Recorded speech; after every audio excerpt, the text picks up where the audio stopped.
fans, you are the best sports fans in the world. You're not stupid, so why should you have to hear outlandish takes that make you shake your head? You shouldn't. That's why Unfiltered is the show for you. Each afternoon from 2 to 6, we only bring you honest opinions and analysis. We may not agree all the time, but what you hear is what we genuinely believe. It's not some rage bait to try to spark conversation. So make the switch to Unfiltered with me, Bill Colarulo, my man Ricky Bo, and Silvana Kelleher. Every weekday at 2 p.m. right here on 97.5 The Fanatic and 97.5thefanatic.com.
Welcome into the midday show here on 97.5 The Fanatic. I'm Ray Dunn hanging out with you for the next 4 hours. It is officially game week. We will have real football. Real Eagles football. Not the preseason knockoff crap. Not lists. Not a quarterback rankings. It's real football this week. I cannot wait to get into the real conversation about this Philadelphia Eagles team leading into the Cowboys game on Thursday. Plenty to get to. I will give you a tease of where we're going to go. I feel great. I thought at some point there would be that creeping little uneasiness that comes in to the way I'm feeling about this team opening week. And I remember in July we were talking about, that secondary against the Cowboys offense. I thought the defense could be better because Micah Parsons was going to be out in the field, and that's not the case. We're going to react to all that. What does the NFC? All that coming up. A lot's happened since I last spoke to you. I walked out of here on Thursday. Parsons ends up in Green Bay. Kyle Schwarber hits 4 home runs. The Phillies beat the best team in the major league yesterday. So much I have on my mind, and the whole Castellanos conversation over the weekend. Just an eventful few days, and I'm excited to be back with you today here on the Midday Show. But I want to start with that Phillies team that won over the Brewers yesterday, because I was making my way out of here Thursday, and I had travel on Friday, was with the Union in Cincinnati on Saturday, and then had the weekend, Sunday, Monday, little Labor Day holiday. And the last thing I heard before I was out for that 4-day stretch, the last thing I heard within these 4 walls was the beginning of Unfiltered on Thursday. And if you remember Thursday, it was a while ago, we were all livid at the fact that the Phillies basically no-showed in the 3rd game against the Mets. And rightfully so. They stunk up there in New York. That was 10 straight losses at Citi Field. The team that eliminated you last year in the postseason owned you one more time. And I was listening to my good buddy Bill. And for all those of you that think, wow, it's only been 3 minutes since Ray's back on the air and he's going to start ripping Bill already? No. Bill gave me something to think about all weekend. And watching what I've watched now, 4 of 5 the Phillies win since they get swept by the Mets. He had a description of what it's like to be a Phillies fan. And I thought about it a lot over the weekend. As I was listening to it on Thursday, and I was like, I understand what he's going for here. I just don't know necessarily if it is the way I think this relationship between myself and this team exists. And obviously now, having seen them win 4 of 5, beat the Brewers yesterday in what was a signature regular season victory for them, probably their best victory of the year, one of the most exciting games of the entire season. I want to revisit it because I thought it was an interesting way to describe it, but it's not necessarily the way I would go. So here is from Thursday, the opening segment of Unfiltered, Bill addressing what he believes is a toxic relationship between the Phillies and the fans. But I'm starting to come to a realization here that your Phillies fandom is like being in a toxic relationship. Being a Phillies fan right now is like dating that girl you know is bad for you, but you just can't walk away from it. She's gorgeous. She's fun. She makes you feel like a king when things are good. She'll take you out. She laughs at your dumb jokes. She makes you believe, yo, this is the one. This is forever. And then out of nowhere, she's blowing up your phone at 2 a.m. She's crying about some nonsense. She's leaving you standing there like an idiot, wondering why you keep putting yourself through this. And that's exactly what this team does. 1 week, they're sweeping the Mariners. They're hitting bombs. They're looking like the best team in baseball. I'm telling my buddies, bro, I think I finally found the one. She's changed, man. She's serious this time. And then the next week, they go to New York. They drop their 10th straight in that stadium. And I'm left sitting on my couch like a clown, staring at the screen thinking, how the hell did I fall for it again?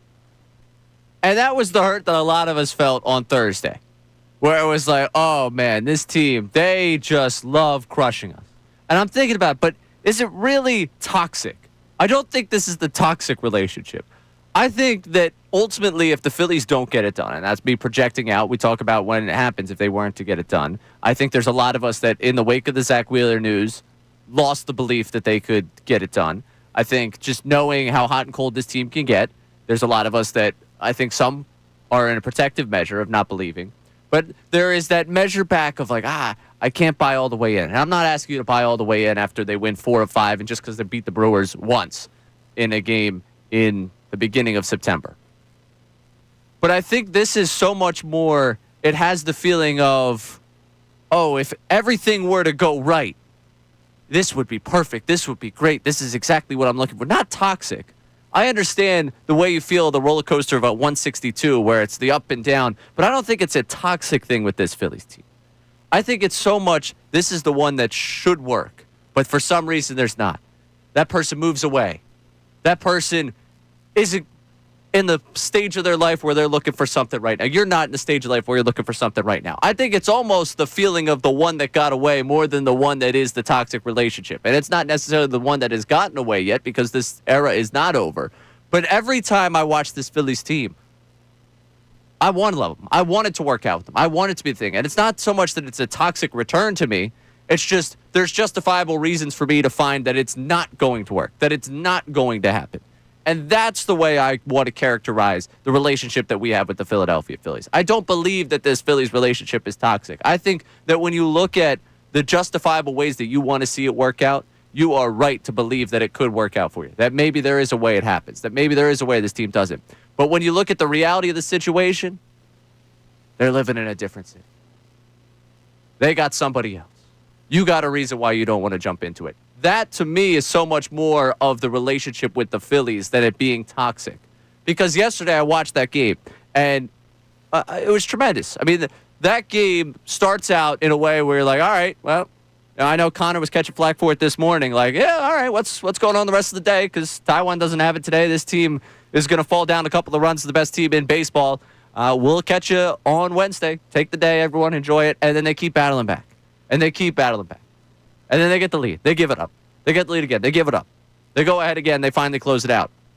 And you're just enjoying, and I felt like I was watching postseason baseball, and I was enjoying just the energy of the back and forth and what it could look like come October against a team like that.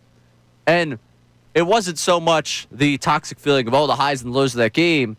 It was, man, if this group can find it, it'd be something fantastic. And, man, how much more great would I feel right now if Alvarado hadn't been suspended this season, was able to go the rest of the way, and was going to be eligible for the postseason. Or, man, how much better I would feel if Zach Wheeler was at the start of this rotation. Or if you had that outfield problem that seems to be remedied right now.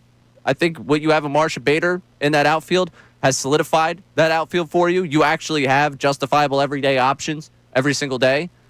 Instead of what you had for a lot of the season, which was minimal outfield production from at least 2 of the spots at almost all times. This is, you just have that feeling of there's so much here, but I don't necessarily have that overall feeling that it's going to get done for you. So I don't find it to be toxic. It's just, man, if it could work, it would be something beautiful.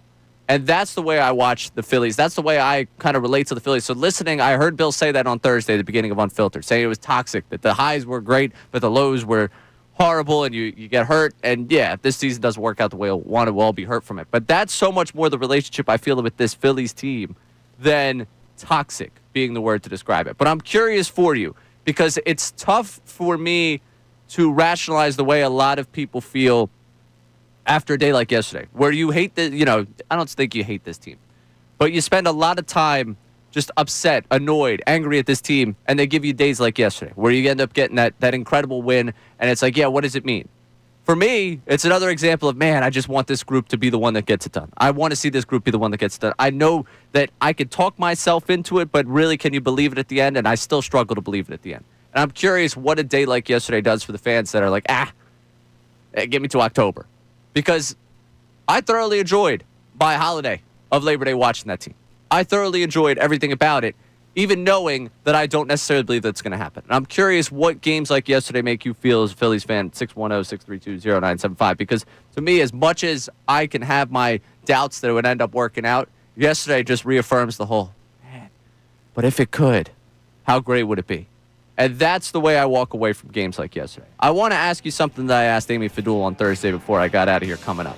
Because it has to do with the faith in this Phillies team, with the belief of how long this run will go for this Phillies team. And also, what type of start you think the Eagles are going to get out to. It's a question of what you think will happen first. I will get that for you. Coming up, more Eagles conversation at the bottom of the hour. I wanted to set the bar for the season, all right? It is Tuesday of game week. Sean Rodman's producing the show. He is bobbing his head aggressively right now at the thought of football. He is fired up. Oh, my, he has just ripped his shirt off in the studio there. He is excited to go for some football, and I want to get into some football conversation at the bottom of the hour, setting the bar for this season. Where should they go? We'll get to that conversation later on in the 10 o'clock hour. I'm Ray Dunn, taking you to the midday show right here, 97.5 The Fanatic.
Working our way through the 10 o'clock hour. Good to be back with you. I'm Ray Dunn hanging out with you. It is weird to 4 days in this industry feels like a lifetime. If you are out more than 2 days consecutively, which would be like a Saturday, Sunday, it feels like you missed an entire 3 months worth of news that happened. It was only 4 days, but it feels like a lifetime. I'm Ray Dunn back with you here on the Midday Show. Looking forward to getting some Eagles football coming up this week, but there's so much that just rattles around in the mind. I missed the Parsons trade. I didn't get to react to the Parsons trade on Friday. I didn't get to react to the 4-home run night that I was there for, by the way. So this is I just want to point something out. Everyone that last Wednesday was like, Ray, it's your fault. You went up to New York. They got swept. Do I get any credit for Schwarber hitting 4 home runs? I just want to clear that one up. Because I was also there the next night in Philadelphia where they crushed the Braves, which was a tremendous game. One of my favorite games of the season. Yesterday might have been my favorite game of the season, the win over the Brewers. And I see it on the YouTube chat here. Neil, it felt like an 8-1 loss for about 4 or 5 innings. Then the team heard the Rocky Bells. Dan Berman, even Dan Berman's thought that they were dead in the water yesterday and was impressed by the way they came back. And what different ways they were able to do what they did in that game. It was impressive. It was entertaining. And for this lineup, I think it gives, I want to get into this conversation coming up in the 11 o'clock hour about what they did at the deadline, what they added, and the fact that maybe one of the bats they added has had just some help in stabilizing what was a poor outfield in terms of offensive production for this season. He's had a nice hot start to his time in Philadelphia. But I want to kind of marry the two things that we are looking at this week. Because we're looking at the start of this Eagles season. And we are also looking at the stretch run of this Phillies season. And it's a beautiful time. This is peak time for me. The fall, when we're talking about, in terms of content-wise, when we're talking about real football and we're talking about postseason baseball, there are very few things that rival that. So if we're talking just peak content times, this is it for me. I'm curious for you. I asked Amy Fadul this last Thursday. We did our rapid fire with Fadul. Amy will be with us tomorrow, Thursday, and Friday here on the Midday Show.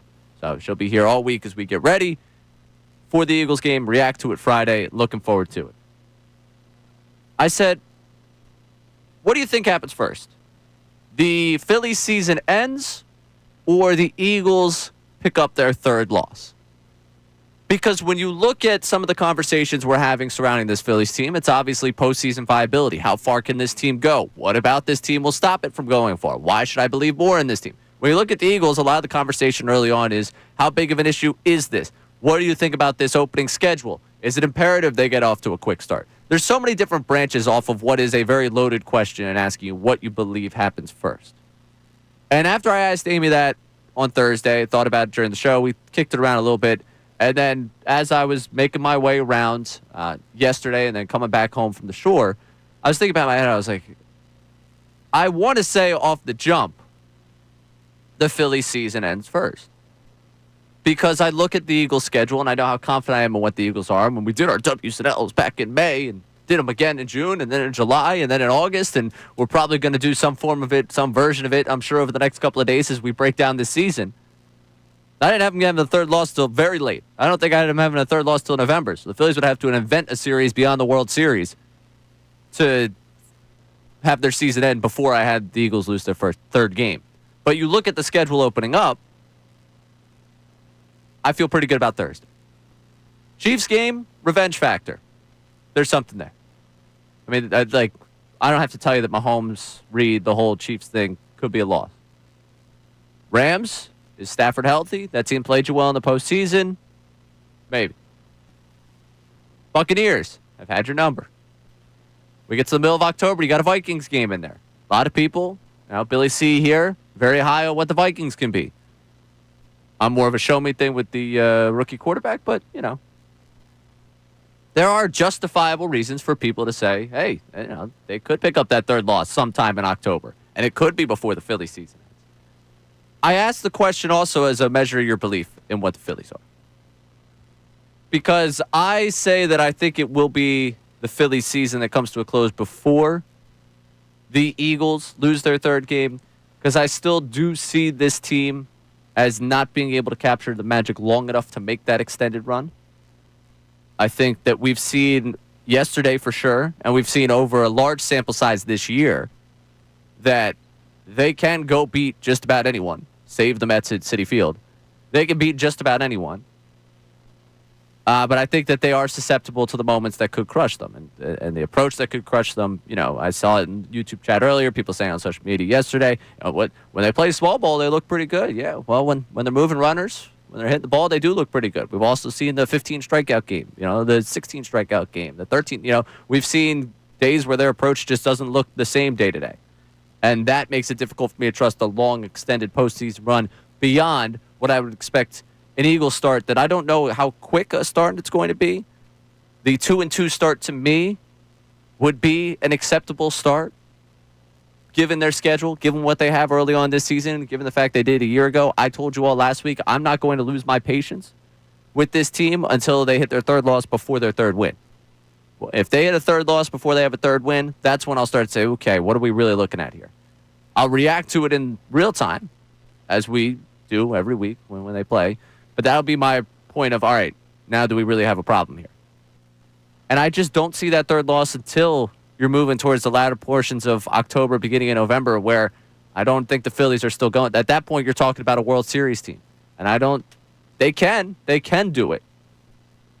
They can play well enough to get themselves to World Series. I just think it'd be more likely for me when I look at this Eagles schedule that even if they end up stumbling in that first month where they end up at a 2-2 record, I don't see them losing a third game until after that Phillies season will be over. And I'm curious for you at 610-632-0975, because this question kind of takes in a lot of different pieces here, a lot of different ideas about where you think the Phillies might go and what start you think the Eagles are going to get out to. And I'm curious for you which one you see happening first. Phillies season coming to a close, where we're breaking down what happened, or the Eagles losing a third game. Because I think it shows a lot about the faith in either the Eagles start or the way you feel about the Phillies closing out this thing and really making a run at it.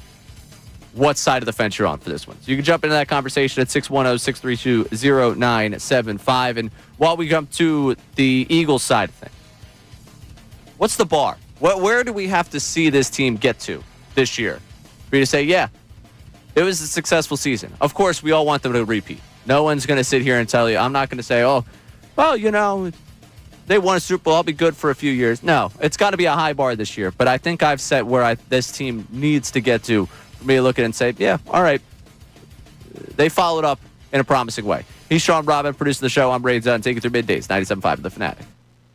Now on 97.5 The Fanatic Sports Update. Phils come from behind win. I'm Sean Rodman, and the Phils come from behind not once but twice, early 4-run deficits, then to give up a 2-run lead, all to win it by 2 runs in the 9th inning. The team is off today before the 3-game series with the Brewers resumes tomorrow night. Over the weekend, the Phils added Walker Buehler to a minor league deal. He's expected to be called up in a little over a week, and the Phillies claimed left-handed reliever Tim Maiza from the Pirates. He pitched a clean inning yesterday in his Phillies debut. We are just 2 days away from the banner being unveiled, I should say, at Lincoln Financial Field. Landon Dickerson and Tanner McKee did not practice yesterday. One thing to note about Dickerson's injury is listed as his back, not his surgically repaired knee. Drew Makuba's hamstring, Josh Uche's groin were both limited yesterday, and Jalen Carter was on the injury report with a shoulder injury, but was listed as a full participant. Nick Sirriani is scheduled to speak to the media, and that's been pushed back to 12:05. We'll carry that live for you right here on 97.5 The Fanatic. And Saquon Barkley was named the number 1 player in the NFL Top 100 for the last season by his peers. This update is brought to you by local Can-Am dealer. Right now through October 31st, take advantage of the Can-Am factory sales on select 2025 Can-Am side-by-side or ATV vehicles. Conditions apply. Visit your local Can-Am dealer for details. I'm Sean Rodman on the home of the best birds coverage, 97.5 The Fanatic and 97.5thefanatic.com.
Another thing that happens when you're out for a few days. Hi, I'm Ray Dunn, taking you through the midday show today. I didn't get to have my conversation with Connor Thomas. We had a lifetime of stories to catch up with. I missed him down the shore. He went a while before I got down there. I was disappointed. Guy couldn't stick around for a whole weekend and make it back to Philly. Unreal. But good to see him. Good to be hanging out with you guys today. I asked the question. I'm curious. Sean Rodman producing the show. I got some feedback on the YouTube chat. So I got some people chiming in here. Neil saying the Phillies season ends. Where else we had here? Money Mars saying the Eagles lose the third game. So I'm curious, from your perspective, Sean, if you had to choose between what you think happens first, the Phillies season comes to a close, the Eagles lose their third game of the season, what do you think happens first? I actually think that it's the Phillies season comes to a close before the Eagles' third. Okay, so loss. you're with me on this. And ultimately, that's not necessarily an indictment on the Phillies. It's more of the Eagles. I don't have their third loss until later in the season as well, and once we get to the month of November. I mean, I still have them starting off 2-2, but then I have them going on a little bit of a run into the bye week because you have, after those first four, the next four are Broncos at home, Giants, Vikings, Giants again. And then is when that, after the bye week's kind of when that second part of that schedule toughens up a little bit with the Packers, Lions, and so on. Yeah, I remember going through this saying September, struggle, October, solid, November, you know how I feel about going to Green Bay, and now they got Parsons. So we know you're a Packers fan. It's I'm okay. not a Packers fan. Again, I can respect other teams. I don't understand why in this job I have to just blindly support. We know that you're a Jordan Love truther, and we know now that Micah Parsons has been traded there. Your true colors are showing out. They're green and yellow over there. Oh, stop it. I bleed green. Okay, Eagles midnight green, Kelly green actually for 3 games this season. All right, but when we look at this, like to me, I don't see that third loss until. Like I don't see them losing the Broncos. I'm not as big on the Vikings as everyone else is. I feel like I've been like. I don't want to say the common man's champion, but I feel like I have kind of been sold by like most people that are like, oh, hey, just because it's a rookie quarterback, don't you sleep on the Vikings. I'm sorry. I'm not buying it as much this year. So when I look at their schedule, yeah, the third loss for me comes sometime in November, which, like you said, isn't a huge indictment on the Phillies.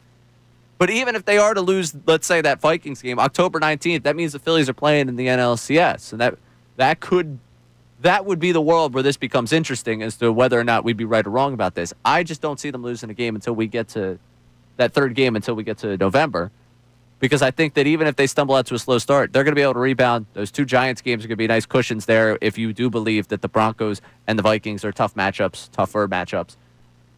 I see them in a solid spot where they don't lose that third game until we're talking about the Phillies season as a memory and not what's currently going on. Like we could legitimately, and if you believe the Phillies are going to win a World Series, we would have a parade before they would lose the third game with the W's and L's that I would break out here. And that's the faith I have in the Eagles to get off to a quicker start, even though new offensive coordinator, the holes we see defensively, that's just the faith I have in this team to start out. I think I have it 6-2. And that, again, lines up with the whole idea of I'm more in the camp of Philly season over before you get that Eagles third loss. You're in that camp as well. And I think as we continue to monitor what's going on the YouTube chat here, I think that we are getting more support on our side here. I think more people are saying that we are in the right than wrong. But that also leads me to my next conversation, because we're starting about just how good this team can be. What is the bar that you're setting? That if we come back and visit this audio come February, if we're doing another parade, I doubt we'll come back and visit this audio because we're too busy celebrating. But if we talk about this team losing somewhere along the line, where are you setting the Eagles' bar for this season? Because I'll be honest with you, if I don't see them in another NFC Championship game, I don't think that there's any way I can rationalize. Just given the talent on this team, looking around at the rest of the NFC, I don't think I could realistically sit here and tell you that I would be okay. Now, obviously, if they lose that game, we're all going to have our grievances of why they did it. But I would be able to look back at this season and say, yeah, they achieved up to what they should be. Things can happen a one-off in a postseason game. There's obviously the attrition of what could happen year in, year out. But for me, the bar for this team, if they're not playing on Championship Game Sunday to get themselves to a Super Bowl, they underachieved with this roster, and they underachieved with what they have as a group. And that's, to me, where I'm setting the bar for this season. We are beyond the point. I care about the division in the way that I care about the Phillies winning the division. Like, it'd be nice to get the back-to-back division titles, but I really want the home field that comes with it. For the Phillies, I want the bye that comes with it. For the Eagles, it would be just the home field for the first week of the postseason. If you're able to get the bye, that'd be tremendous. I really don't think that there's anyone else that should win this division. So I guess that kind of is built into the bar for this team of what they need to do. But I'm not just satisfied with that. I'm not just satisfied, obviously, merely making the postseason, winning a postseason game in there. If they're not playing championship game Sunday, they underachieved with what they have as a group. And that includes the holes that they have defensively.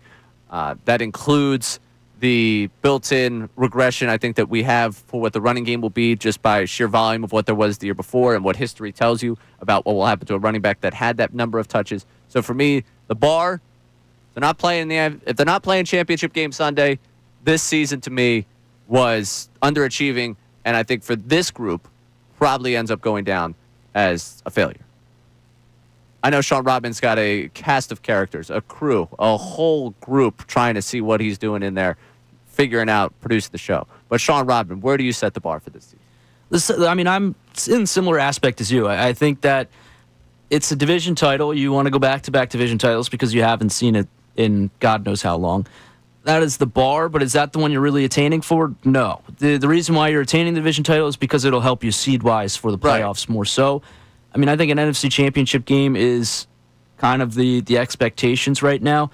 Yes, everybody's going to want a Super Bowl, but repeating a Super Bowl champion is difficult. So that's why I think a successful season coming off of last year, another NFC championship game, I think, would be a success, but would leave a lot of bitter taste in everyone's mouth around this city, especially for how talented this team is and how much expectations there are to go repeat and go after another Super Bowl.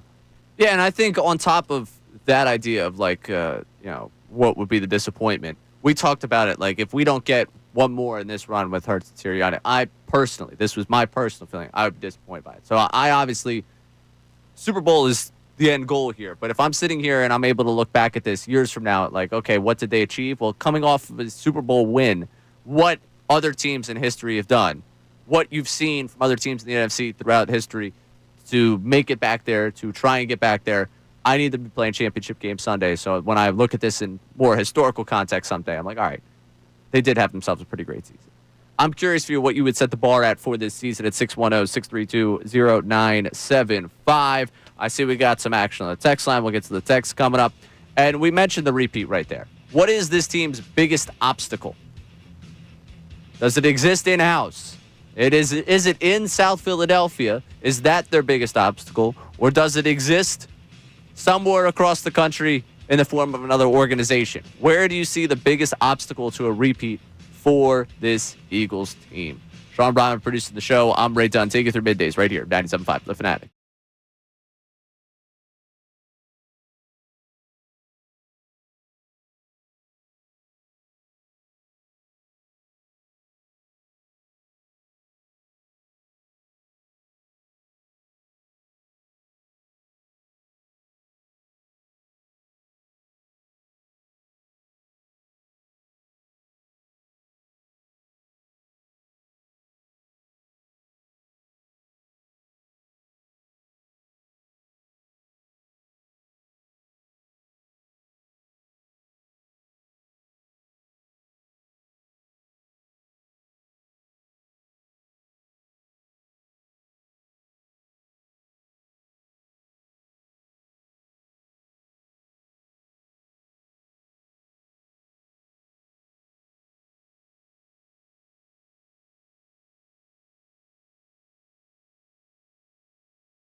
I can't do these guests. I had to do the Guess the Eagle with a time crunch on me here. Dylan McKinnon's trying to prey on my downfall here, and Connor's laughing as it's happening. It's ridiculous. So, yeah, go check that out on our Instagram at 97.5 The Fanatic if you want to see myself write down and get one wrong. Because I had 10 seconds there. I was like, all right, I only remember one guy with this number right off the top of my head. It wasn't that guy. So I bet we said the exact same guy. Probably. I'm not going to ruin it for, the afternoon crew that's definitely listening right now that's going to come in and have to answer this. So Billy C's going to somehow be handed the correct answer. I'm convinced. The Checo I know always has it right because it's the Checo. Some of the other people here I think are fed correct answers. They're plants inside the video. I'm never a plant inside the video to get it right. I'm always giving you my genuine answer. I think some people are plants inside that video to try and make it look easier. That's my conspiracy theory around this workplace.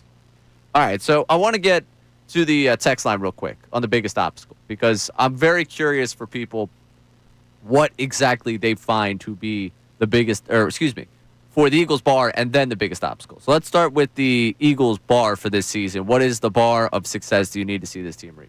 All right. The bare minimum, according to Jay from Abington, is the success of the Eagles season is repeating as division champs and the NFC Championship game appearance, in his opinion. Okay, so it's division and playing on Championship game Sunday. Yes. So the division for me, it's actually interesting. We're getting a lot of division takes right now on the YouTube chat as I'm seeing this. We got some people jumping into the conversation about Dallas. Some people jumping in their feelings about the Giants, which I will say, the Giants' defensive line is the one thing that's like if they beat you in one game, it's because you went in there with a banged-up offensive line and their defensive line was healthy and Jalen wasn't getting the ball out quick enough, and that's probably where that would be the one where I see if you somehow get caught by them, if that's if you take an L to them at some point this season, I could see that happen. Giants, however, I just don't think have a prayer offensively right now. That Neighbors is great. Do I trust Russell Wilson at this point? Do I think Dart's going to be a superstar year one? So I see some people throwing Giants takes out there that Giants might be better than people expect. I mean, I expect them to be horrible. So if they're just bad, then yeah, I guess they can be better than what I expect. Dallas, a lot of people are down on obviously after the Parsons trade, and some people talk about the Commanders having the down year. To me, the division is one of these things that I'm going in with the baked-in expectation that you should repeat as division champs. On top of that, the NFC Championship game Sunday is probably where I need to see you there. I don't know. You have gone to the Super Bowl 2 of 3 years. You've been in the postseason the last 3. Have we reached the point where the expectation is you should be the NFC's representative? I don't think so. I think Championship game Sunday is still when I put a bar on expectation of where they should be playing. That you should be playing that day for the opportunity. I don't see enough really great quarterbacks in the NFC to stand in your way to make that happen. On the AFC side of things, the Chiefs are one that they expect to be the representative every year. And I don't think for the Bills and Ravens, would their fan base set the expectation you have to play for the Super Bowl? Maybe. They haven't won one, so with these quarterbacks at least. Maybe that's where I would go with them. But to me, I think realistically, given the amount that you played a season ago, given the fact that there is probably injury luck regression there, that the bar for me has to be playing Championship game Sunday just because of the level of talent you have, even if you deal with some injury, even if you deal with not as good a play from your defense this season as you got a year ago, you still should be able to get yourself to that NFC Championship game. That to me should still be where the bar is. And what do we have on the obstacle text here? All right, the obstacle text, we have no name on this one, but it says, I believe the biggest obstacle for the season will be health. We don't have much on the defensive side or O-line if any starter goes down. As for depth. So depth is an interesting one because that texter right there, do we have a name on that texter? Sorry. No name. No name. So, hey, no name. Shout out to you for leading me into this for my biggest obstacle.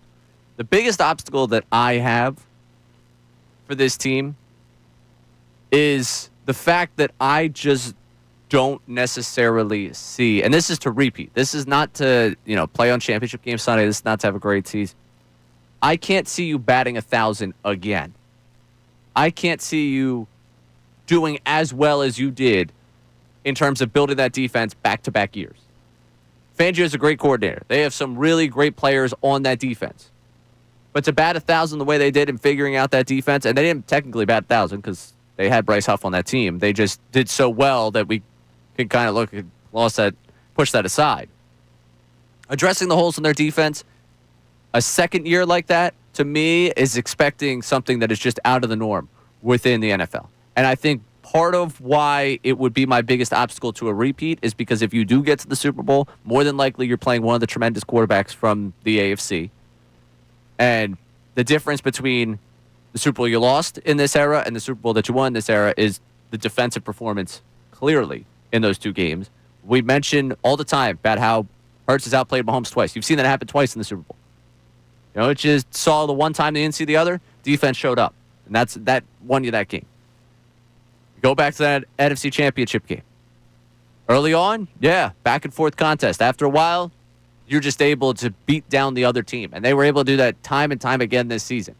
If your defense takes a drop from being the best to being in the upper half to just being like fringe top 10, and you don't get those dominant type performances, and maybe a quarterback gets hot, an offense gets hot late in the season in the NFC, and you run into that, and you just, again, because of the holes you have, they're able to exploit them, or because you get to the Super Bowl and there's a very great quarterback on the other side, I don't necessarily think that level of dominance is attainable year in, year out, given the holes that they have right now.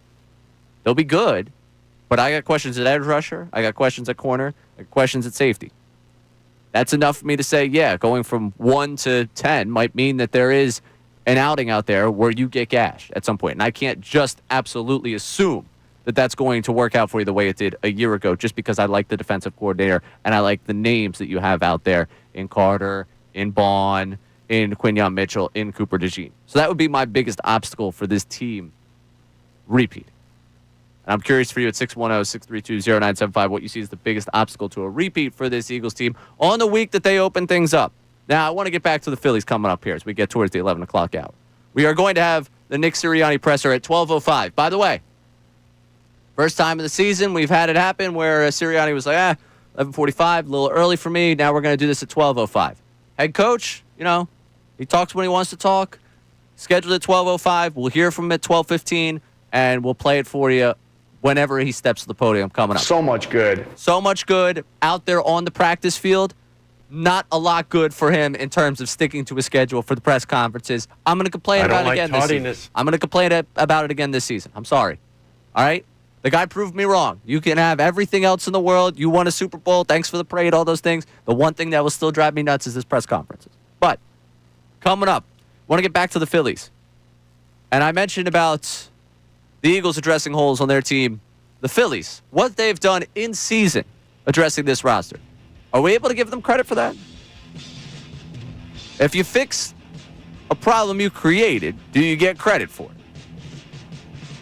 So I got to say, I'm liking what I'm seeing. And I think maybe it's time we at least give credit where credit's due for some things. I also see we got some callers online. Want to jump into some Phillies conversation. We'll get to that coming up, 610-632-0975. I'm Ray Dunn, taking through middays right here, 97.5 The Fanatic. Now on 97.5 The Fanatic Sports Update. Phils come from behind for the win. I'm Sean Rodman, and the Phils come from behind an early 4-run deficit, not once but twice, then give up a 2-run lead, all to win it by 2 runs late in the game. The team is off today before the 3-game series with the Brewers resumes tomorrow night. Over the weekend, the Phillies added Walker Buehler to a minor league deal, and he's expected to be called up a little over a week. And the Phillies also claimed left-hander reliever Tim Maiza from the Pirates. He pitched a clean inning yesterday in his Phillies debut. We are just 2 days away from the banner being unveiled at Lincoln Financial Field for the Super Bowl champions. Landon Dickerson and Tanner McKee did not practice yesterday. One thing to note for Dickerson's injury is listed as his back, not his surgically repaired knee. Drew Makuba, his hamstring, and Joshua Uche's groin were limited yesterday's practice as well. And Jalen Carter was a full participant, but was listed on the injury report for his shoulder. We'll keep you updated on that. Nick Sirriani is scheduled to speak to the media today, pushed back to 12:05. We'll carry that live right here on 97.5 The Fanatic. And Saquon Barkley was named the #1 player in the NFL Top 100 for last season by his peers. This update is brought to you by Robert Half. Their recruiters' expertise and award-winning AI will find you the skilled candidates you want at Robert Half. They know talent. Visit roberthalf.com/talent today. I'm Sean Rodman on the home of the best birds coverage, 97.5 The Fanatic and 97.5thefanatic.com.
Closing in on the 11 o'clock hour here on the Midday Show. You're on 97.5 The Fanatic. You're tuned in to WPEN and WPEN HD1 Burlington, Philadelphia, Beasley Media Group station, broadcasting live from the Comcast Business Studio, powering possibilities.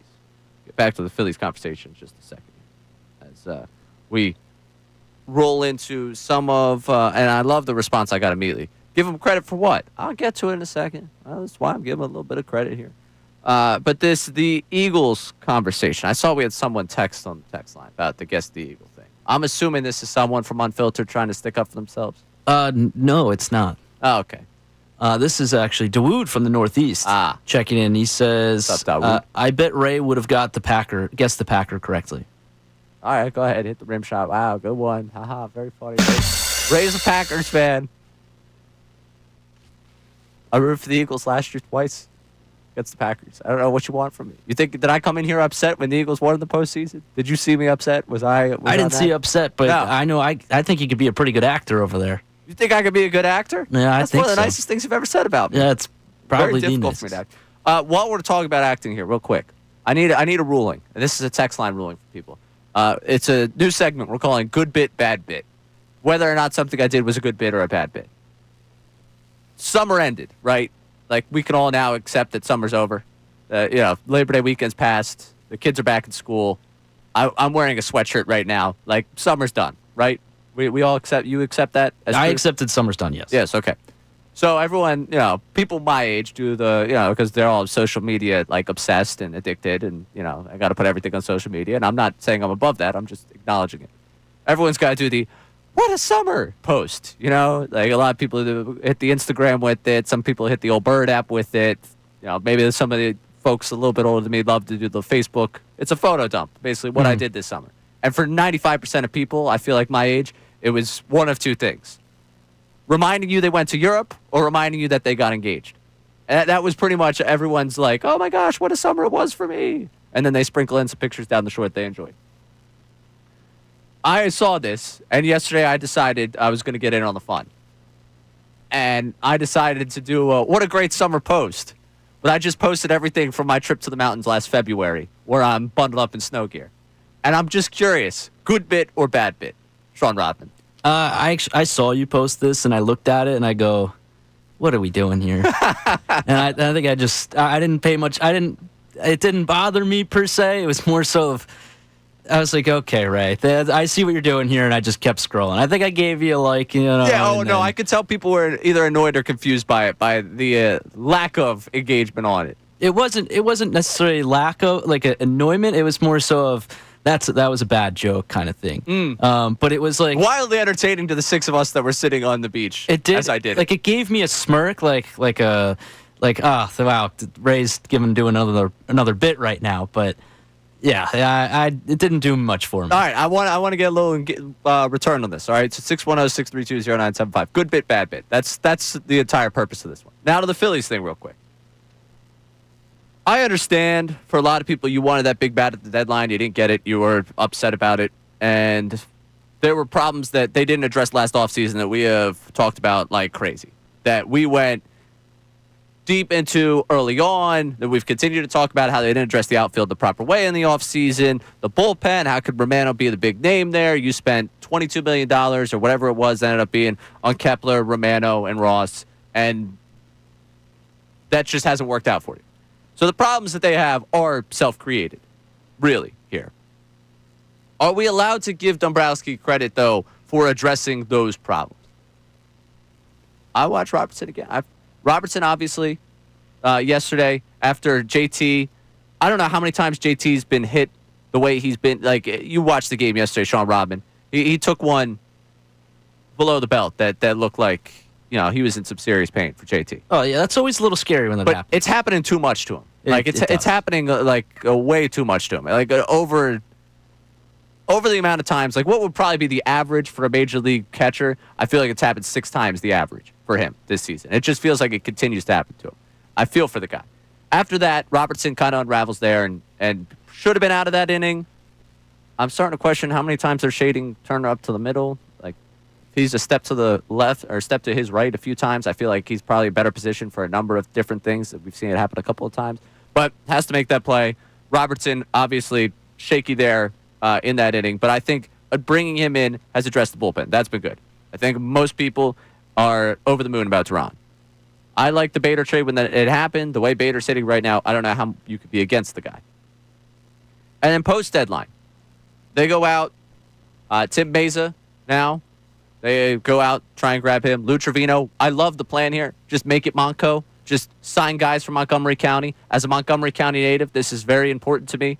Meza graduated from Upper Perk. Upper Perk is in the conference in which I went to high school. So this is all very, very deeply personal to me. Okay? Now, he was not in the conference I was in high school because Upper Perk joined after he graduated. But the make it Monco strategy with Trevino, with Meza, I like it. Going out, getting veterans. Meza's out there because the Pirates don't know how to run an organization. Fantastic. I'm big on just taking darts at the dartboard, trying to add. And Meza looked good yesterday in the first outing for him. Walker Buehler, huge fan of just throwing the dart here at this one. Hey, guess what? Hasn't worked for him. We've seen him have postseason success before.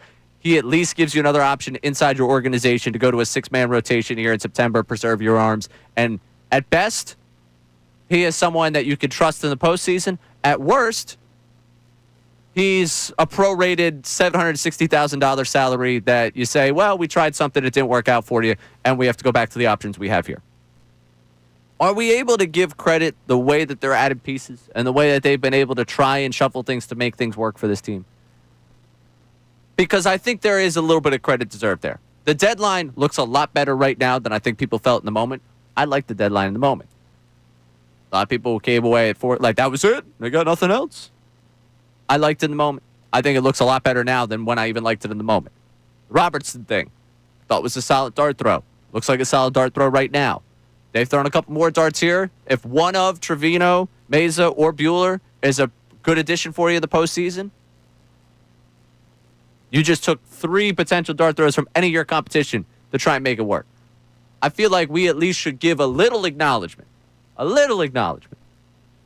that they have done a decent job of trying to add at the margins to a team that has a lot of high-end talent. Because we talk so much about all the flaws they have and about, oh, they should address this, shouldn't address this. They could have just sat back and said, you know, we're going to let this current group ride it out. We like this current group. They're subtly telling you they don't love everything about their current group, that they need the help. And maybe if Wheeler doesn't go, and have his situation, maybe they don't do the Buehler dart throw because they would be in a 6-man rotation at this point. But they're at least taking these shots and flyers on guys that winning teams do. That winning teams try and say, you know what, this guy's had success before. Let's try and get him in here. If we can click into that for a month, let's go make it happen.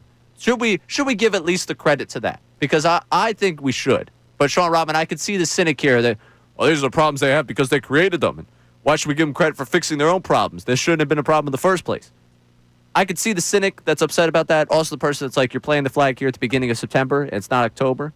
Why are you giving credit right now?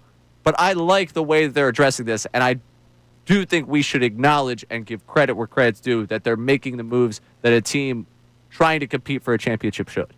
I mean, yeah, you can give them credit definitely for the Duran and Bader trades. I think they added around the margin with Bader specifically. I mean, Duran could be arguably the most impactful addition to any team at the trade deadline in all of the league, in all of baseball.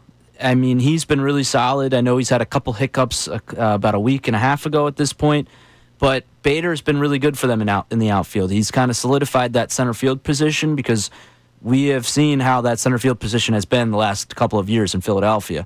Now, not even last couple of years. You can go back multiple years at that position. Bullpen-wise, I think it's still a little bit early to kind of go out there and say that Meza was a good addition. Robertson, sure. You could say Robertson has worked out. And I think that, did they overpay him? Sure. If you go win a World Series, did you overpay him? No. Meza specifically, you add another left-hander, so I don't hate that by all means because, well, now that you have the injury to Wheeler, that kind of took out another one of those starters that could have went to the bullpen in the playoffs. So I like the Meza dart throw. He's been injured this season, and we'll see how he does. He pitched well yesterday. The Walker Buehler one, yeah, it's a dart throw. I think it's too early for me to really say that I like it. He could come in a week and a half from now because I know he's as of right now, tentatively scheduled to start on the 12th against the Royals, and he could let up 9 runs. And is that really that big of a good addition at this point? No, he has not thrown well in Boston all year. He didn't necessarily have a great year last year in the regular season. He pitched very, very well in the postseason. So you like the postseason experience that he has, but I'm not going to sit here and say that, I'm in love with that dart throw. I'm more of a wait-and-see mode, I guess, for him specifically, but I can't say a guy that had a 5 ERA that I like the addition. I think you can. Because if Walker Buehler's going to be effective for someone, it might as well be you. I understand why you did it. I'm not mad at why you did it. I'm not ready to say that it's a good addition right now. Okay, I'm very happy they did it. I think it's a dart throw. A good dart throw is one that you think has a chance to actually end up on the board and score you something here. Like, I'm not like if we're just like, this is a blindfolded dart throw. What it is, if you're throwing it towards the board, it gets on the board. That's good. To me, how I look at Walker Buehler, it could be two different ends of the spectrum. If you look at it, it could be the dart throw at Zach Baum last year, or it could be the dart throw at Rashad Penny. See, I look at it more as if he makes 2 horrid starts for you, you at least gave your which would be guys rest. I think more so on the Rashad Penny side of that, where he doesn't make the roster, but and for looking at the postseason. But my point on him is the downside to him is so very little that like his impact on you winning a division is going to be minimal. His impact on you getting to the postseason, I feel like, is going to be minimal. Like if he has 2 hard starts for you, and that's all he does, and you realize, we got to cut bait, this thing's over. Or, hey, we're just going to sneak him into the bullpen and see if we can get an inning or 2 out of him the rest of the way. If he makes 2 starts for you, he at least gives you 6-man rotation, gives these guys some rest. And that to me is like, and that's fair, more than valuable for what he is.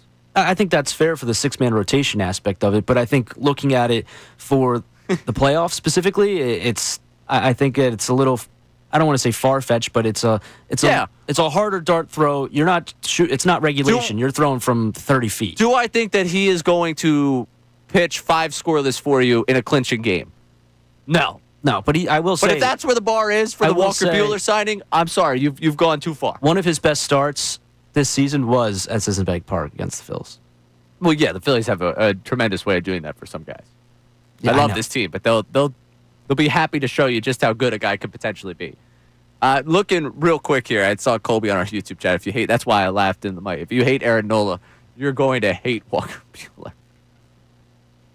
Colby, don't do that. I want to actually get to a phone call here about Nola, because I see our guy Greg from Bethlehem's concerned about Nola. Greg, you're on 97.5 The Fanatic. Good morning, gentlemen. How far can the Phillies get in the playoffs with 3 starters? I mean, it seems to me we got to hope that Nola gets back to acceptable form, don't we? Oh, yeah, we absolutely have to hope that he gets back to acceptable form. I mean, I think that's for their success, and I was there Thursday night, and I watched the first 3 runs go on the board before he shut down the Braves from, I think it was innings 2 to 5, and then he allows another one there in the 6th, I think it was, for him.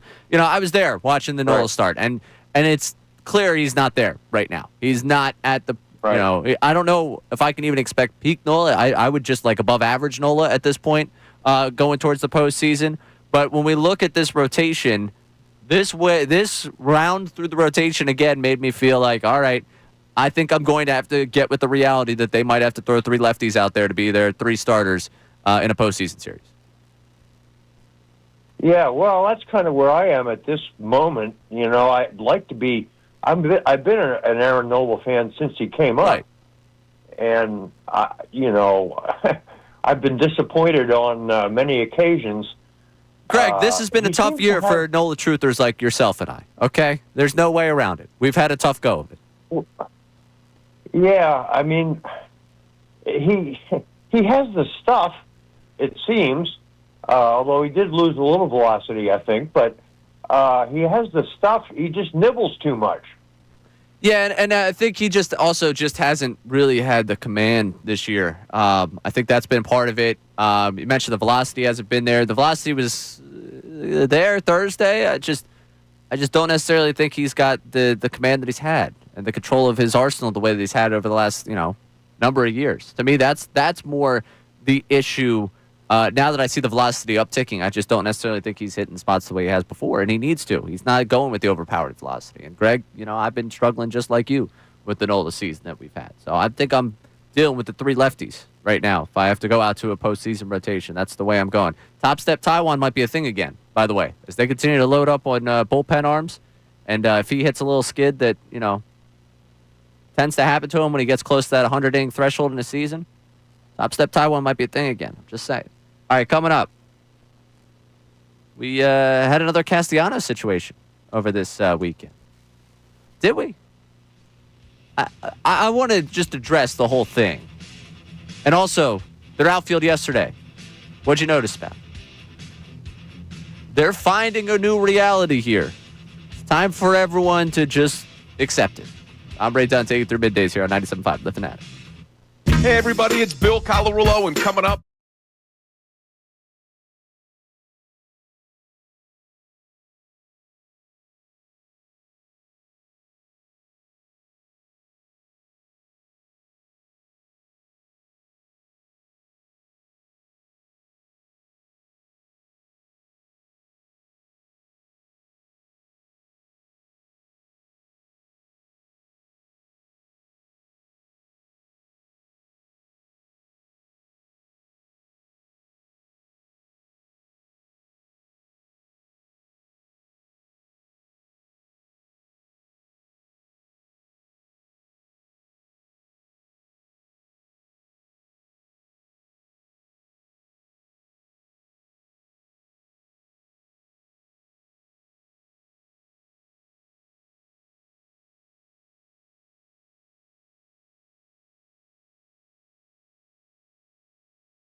Here on 97.5, The Fanatic. Coming up in the show at 12:05, Nick Sirriani is scheduled to speak with the media, which means at 12:15 he will meet with the media, and we will carry that live for you.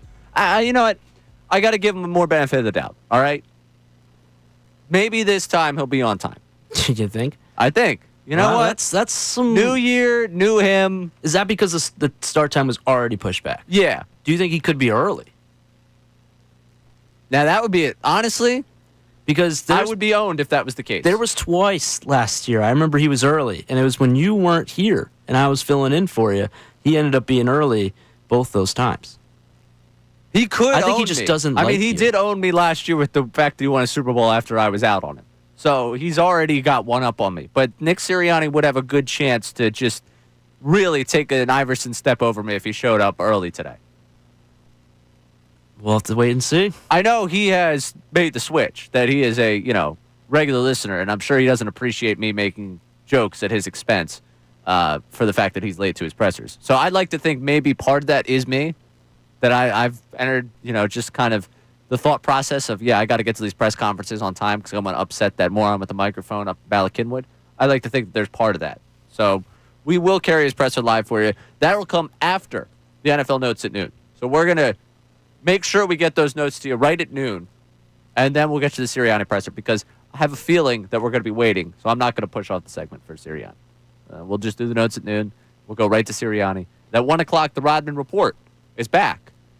Yes, it is. A lot of people are asking for my power rankings of Gun at 1, the Rodman Report, and A1, the Austin Jones version of that segment.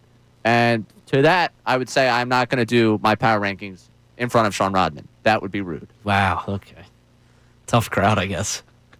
Well, you said it was a bad bit last segment. This is me getting even with you. Yeah, whatever. All right. Castellanos, not in the lineup yesterday. The weekend happened. I was, again, gone the last couple days. I was not here Friday. I was not here yesterday. I spent beginning my weekend in Cincinnati with the Union, getting big 3 points over FC Cincinnati. Getting even ever closer to that Supporters Shield title. All wonderful things. There was conversation to be had around Castellanos. Obviously annoyed that he's being taken out of games. Thompson mentioned checking egos at the door. Talk about we're all in to win. I just want to call this what it is at this point. It's putting the best 9 out there on the field. You don't want to be a part-time player, play better. That's the way that this goes. And Castellanos has had some tremendous moments for this team in the postseason. I go back to that Braves series. He was incredible in 2023 in that Braves series. The start against the first couple games of that Diamondback series. He's had moments here. He was an all-star here. Defense leaves quite a bit to be desired, and offensively, the production hasn't been there. So, all right, the way you justify being out there on the field is what you do offensively, and you haven't done a lot offensively for you. To me, this is about putting the best 9 out there. And he should be annoyed he's not out there. He should want to play every day. He should want to be an everyday player. If it comes at the detriment to the team where he checks out, I know some people read into his reaction on the walk-off that he gets up, he pops up and doesn't seem like he's overly excited. I don't know. Could part of that be, I got hit on the wrist. I scored. I'm good. Way to win. Turner got the hit. Let's go celebrate Turner. Let's get out of here type of thing. Maybe he is annoyed. Maybe he does, have some resentment right now to the way they're using him. I could understand why, as long as it's not a detriment to this team. So he can say he's going to be very direct. He's going to answer the way he answers in pressers. Rob Thompson's going to answer the way that he answers in pressers. And this is the nature of where we're at. What I do think we're watching is the breakup of the Phillies and Castellanos in real time. I don't anticipate him being a part of this team next year. I don't think that's groundbreaking information. I just think we're watching a breakup happen. That's what this is. We are watching in real time as the two sides realize what you want is not what we want, and what we want is not what you want. You want to play every day. We right now we owe it to ourselves to put the 9 out there that we feel that gives us the best chance, and not every day are you a part of the best 9. You go on one of those torrid stretches, hey, man, maybe we'll think about this. The defensive replacement thing. Are you a part of the best 9 defensively? No. He's made some good defensive plays. but he is not one of your best 9 defensively. We're watching in real time two sides realize what they want probably doesn't include the other long term. But right now, if they could continue to make it work in the short term, that's okay with me. I understand people are going to, read into everything he says. He should be annoyed. He wants to be an everyday player. If you want more where you work and you don't get it, there's annoyance there. That's an everyday, that's a human emotion. As long as it doesn't get in the way of the goal of what they're trying to do. So, what I read into the situation over the weekend, he's not happy. But at this point, that conversation has either been had or the actions have told him where he stands with this team. And it's no longer a hard turf in Texas. It's no longer a pre-planned day off. It's quite simply, this is the way it is. We got to get everyone at bats, and if that's the way he buys into it, that's the way he buys into it. I think right now, there is one everyday player in that outfielder for sure, and that's Harrison Bader at the center field. I think Marsh should be playing more often. Not strong side of the platoon. He's going to play more often than not. In right field, you divvy that up how you see fit. All right, real quick. Let's sneak in a quick call here because we got plenty to get to with our guy, Ish in Levittown. Ish, you're on 97.5 The Fanatic. Hey, Ray, how are you? I'm good. How are you? I'm okay. Yeah, I want to talk about the Castellanos thing.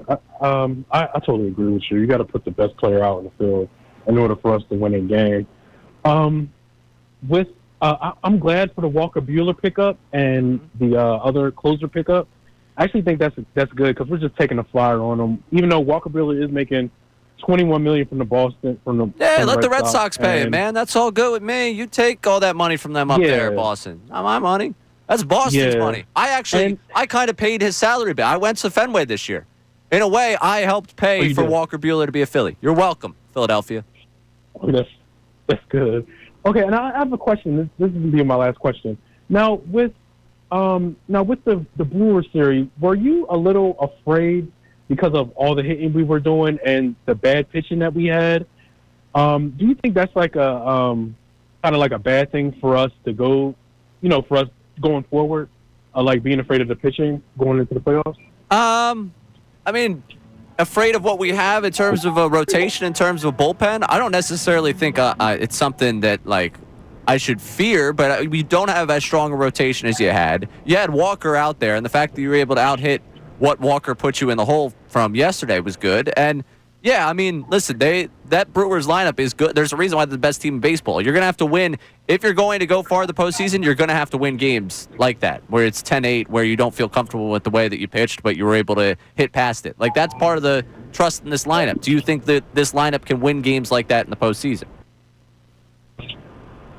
Do I think so? It depends on who you have. If you have Buehler or Walker out there, it depends. Well, yeah, and the hope is that you're not going to, Ish, and I appreciate the phone call. My dream rotation in the postseason does not include either one of them. I don't think I'm getting Cy Young candidate Walker Buehler. No, I don't think either of the Walkers should be starting a game for it. Taijuan or Buehler. I think either one of them would be more so the bullpen. Yeah. Right now, he could be top step Taijuan. For as good a season as he's had, if he starts to fade down the stretch here, with all the different additions they put in here, he could be top step Taijuan again. I'm just saying, it's not out of the realm of possibilities. All right. Coming up, we'll get back to the text line. I see we got some engagement on a number of different things. I'm very interested. I see we got Phillies credit text. And I'm very, very curious as to whether or not we're allowed to give credit for the additions they've made along the way. We'll get to that coming up. Plus, who do you think will be the defining athlete of the rest of 2025? We got an exciting Eagles season coming up. We got the Phillies stretch run. Winter sports will pick up before we get to the end of this calendar year. The defining athlete of the rest of this season. The rest of this year, calendar year. I'm Ray Dunn, taking you through middays here on 97.5 The Fanatic. Now on 97.5 The Fanatic Sports Update. Phillies come from behind win. I'm Sean Rodman, and this is your Fanatic Sports Update. The Phillies come from behind twice. They're down 2 4-run leads, deficits earlier in that game, then gave up the lead, their own lead late in the game, and then won it in the 9th. thanks to some of the bats later in the order. The team is off today with a 3-game series still in play with the Brewers. That resumes tomorrow night. Over the weekend, the Phils added Walker Buehler to a minor league deal. He's expected to be called up in a little over a week. And the Phils claimed left-handed reliever Tim Meiza from the Pirates. He pitched a clean inning yesterday in his Phillies debut. And we're just 2 days away from the banner being unveiled at Lincoln Financial Field. Landon Dickerson and Tanner McKee did not practice yesterday. One thing to note with Dickerson's injury is he was listed as a back injury, not that surgically repaired knee. Drew Makuba and Josh Uche were limited yesterday as well. Jalen Carter was on the injury report, but he was a full participant with a shoulder injury. Nick Sirriani is scheduled to speak to the media today at 12:05. We'll carry that live for you right here on 97.5 The Fanatic. This update is brought to you by Mattress Firm. Need better sleep? Upgrade to a premium mattress at Mattress Firm's Labor Day sale, the best sale of the year. They make sleep easy. I'm Sean Rodman on the home of the best Birds coverage, 97.5 The Fanatic and 97.5thefanatic.com. Eagles head coach Nick Sirriani. I just feel like, we have come together as a football team. You always are looking.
To the city. Oh, that's not good. Not really. Hi, I'm Ray Dunn, taking through middays here on 97.5 The Fanatic. I love, so Xfinity Mobile Arena is being unveiled, the signage today.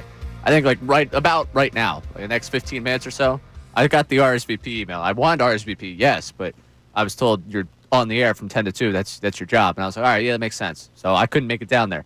What they did send over was tremendous from the Xfinity Mobile Arena crew. They gave you a key? They gave me the key to the arena.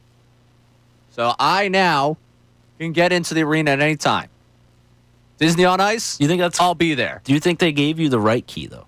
Or does it fit all the doors? Does it only do one door? It looks like a real key.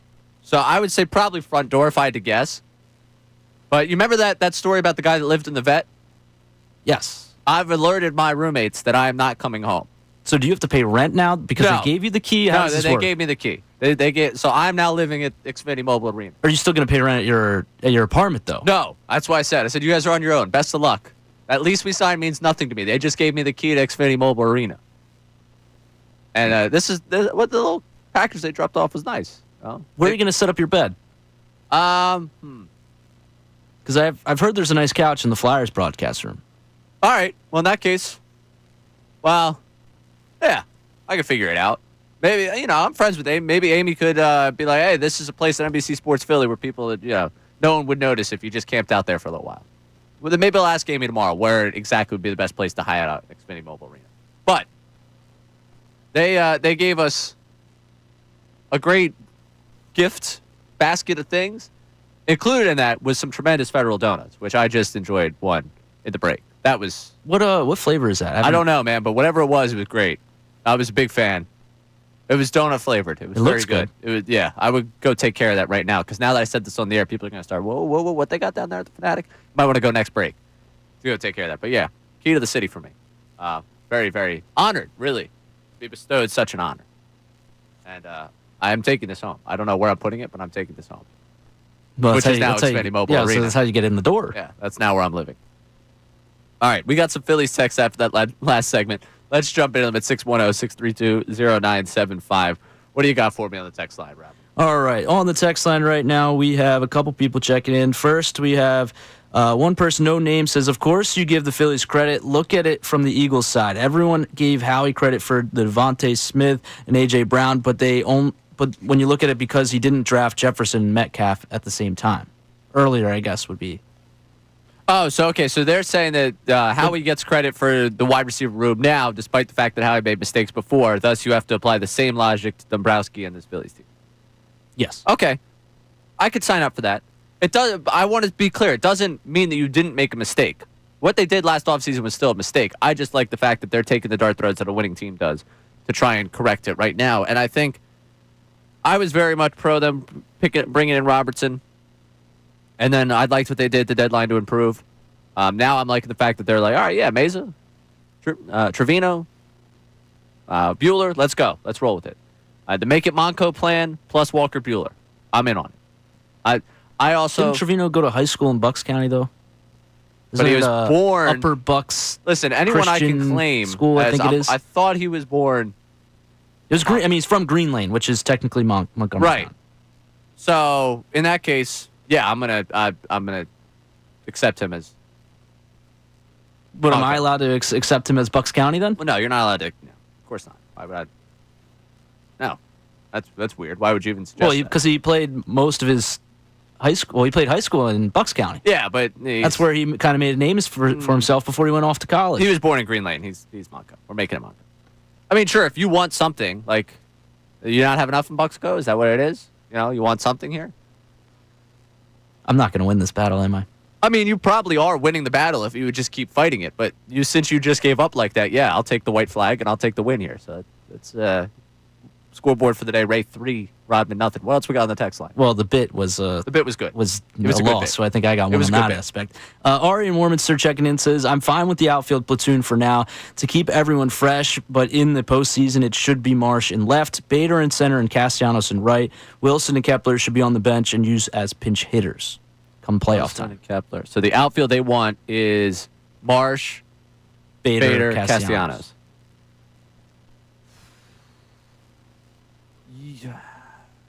I need more from Castellanos the rest of the way. I don't love Kepler as a player. It's not that I'm dying to see Kepler play more. It's just what has Castellanos done against right-handed pitching in the last 2 months?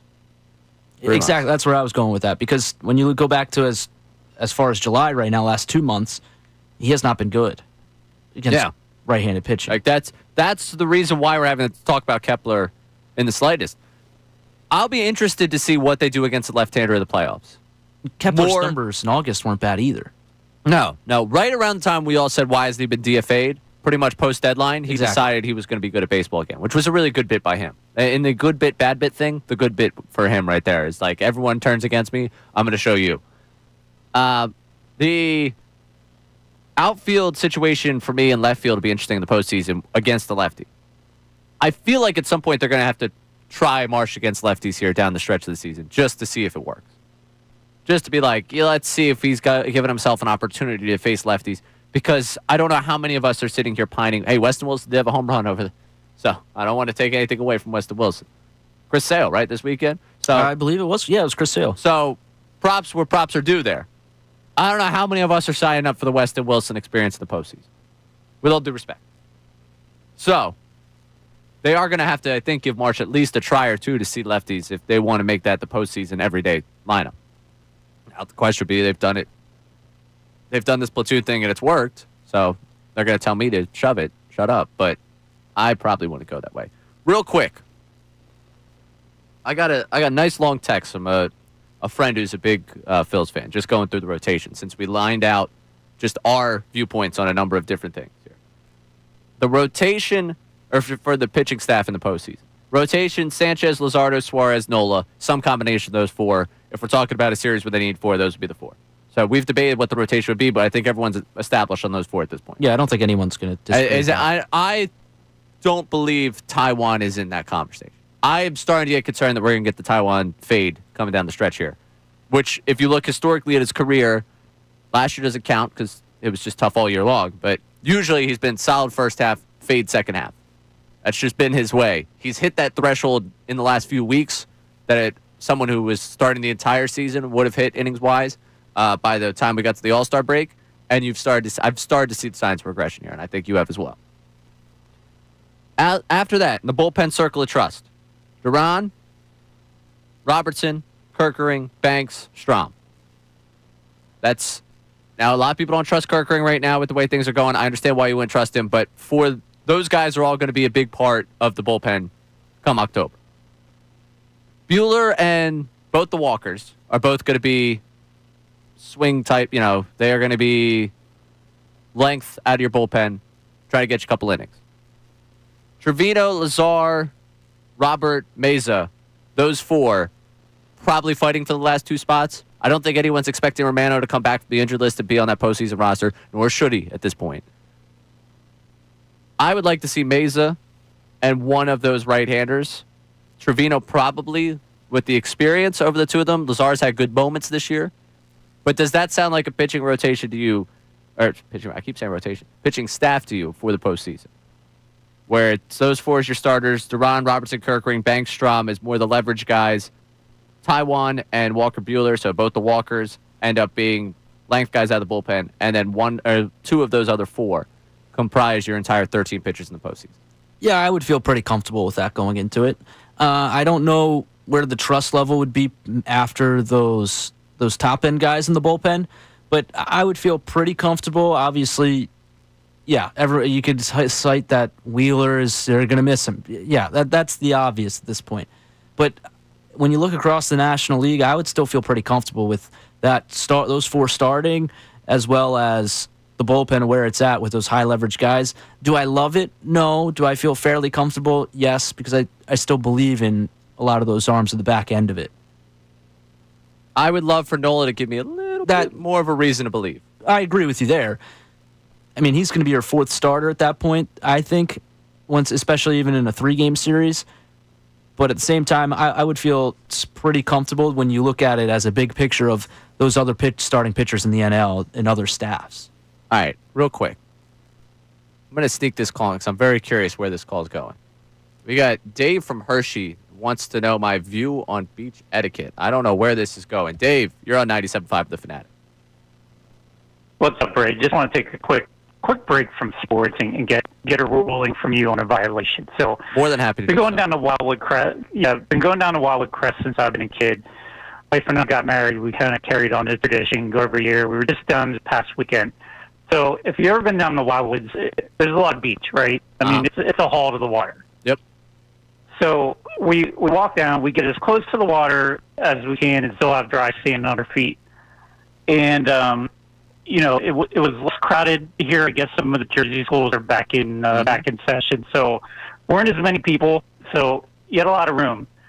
So we put our chairs down, blanket down, cooler, etc. Get all settled. Big family comes down, camps out right in front of us. Rolls out like 6 or 7 chairs right in front of us. big canopy, tent, whole deal. So now I'm spending the rest of my afternoon staring at the back of them instead of the water. So I just want to get a. So you said you got. Is there some kind of beach etiquette where interesting. You should be a little more considerate of the people around you? Very interesting here. So you said that you went to the edge of the dry sand. So you were basically right there at the water. Correct. So the tide was definitely going out because they saw enough sand in front of you then when they came into the shore. How much space was there to the left or right of you? Oh, I mean, yeah, tons. I mean, so they went just right in front of you and basically said, screw your beach view. We're sitting here. Exactly. I got to say, I think that's a violation on them. I think that I have to think that you have to go to the left or right there, Dave, and I appreciate you checking in. I appreciate uniquely you coming to me for a Wildwood Crest issue because I was also down on the Crest over the last 2 days. If there's space to the left or the right, you don't go directly in front of the people. You give them the space, and you go to the left, you go to the right. Yeah, that's definitely a violation. Yeah. There's even if there's space forward and to the left, if you want to be on the harder sand, to the left or right. If there was space to the left or right, you just don't park right directly in front of someone, especially right that close to the water. I think you got to give space to the left or the right. I understand. I'm a little more empathetic to the ones with the kids because they want to be in the water, they want to be close to the water. But directly in front of someone, it's a little bit of awareness. So, Dave, I empathize with your problem. I feel like that's wrong. I also was sitting on the beach Sunday, and I felt the presence of two people sitting way too close to me, and I was about to get very annoyed. I turned. It was my brother and his friend. But for a second, I was like, these people need to not be so close to me right now. I was, oh, okay, these people I know. For a second there. Because I hate the people that just... Would you turn around to go yell at them or something? And then... Well, no, I just looked to my right oh, who's getting this close to me? This is weird. And then I realized it. But Wildwood especially. Regular Wildwood and Wildwood Crest. North Wildwood's a different story because of how short the beaches are. Wildwood and Wildwood Crest, there's enough space to have space. Give people the space. Okay? And if they're right there up in front of the water... Don't park it right in front of them. Left or right, please. All right. We come back. The defining athlete of the rest of 2025 in Philadelphia. Who do you believe it will be? I'm Ray Dunn. Take it through middays here on 97.5 The Fanatic. Ricky Bo, Bill Colorado.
Working our way through the 11 o'clock hour here on 97.5 The Fanatic. I'm Ray Dunn hanging out with you. Sean Rodman producing the show here.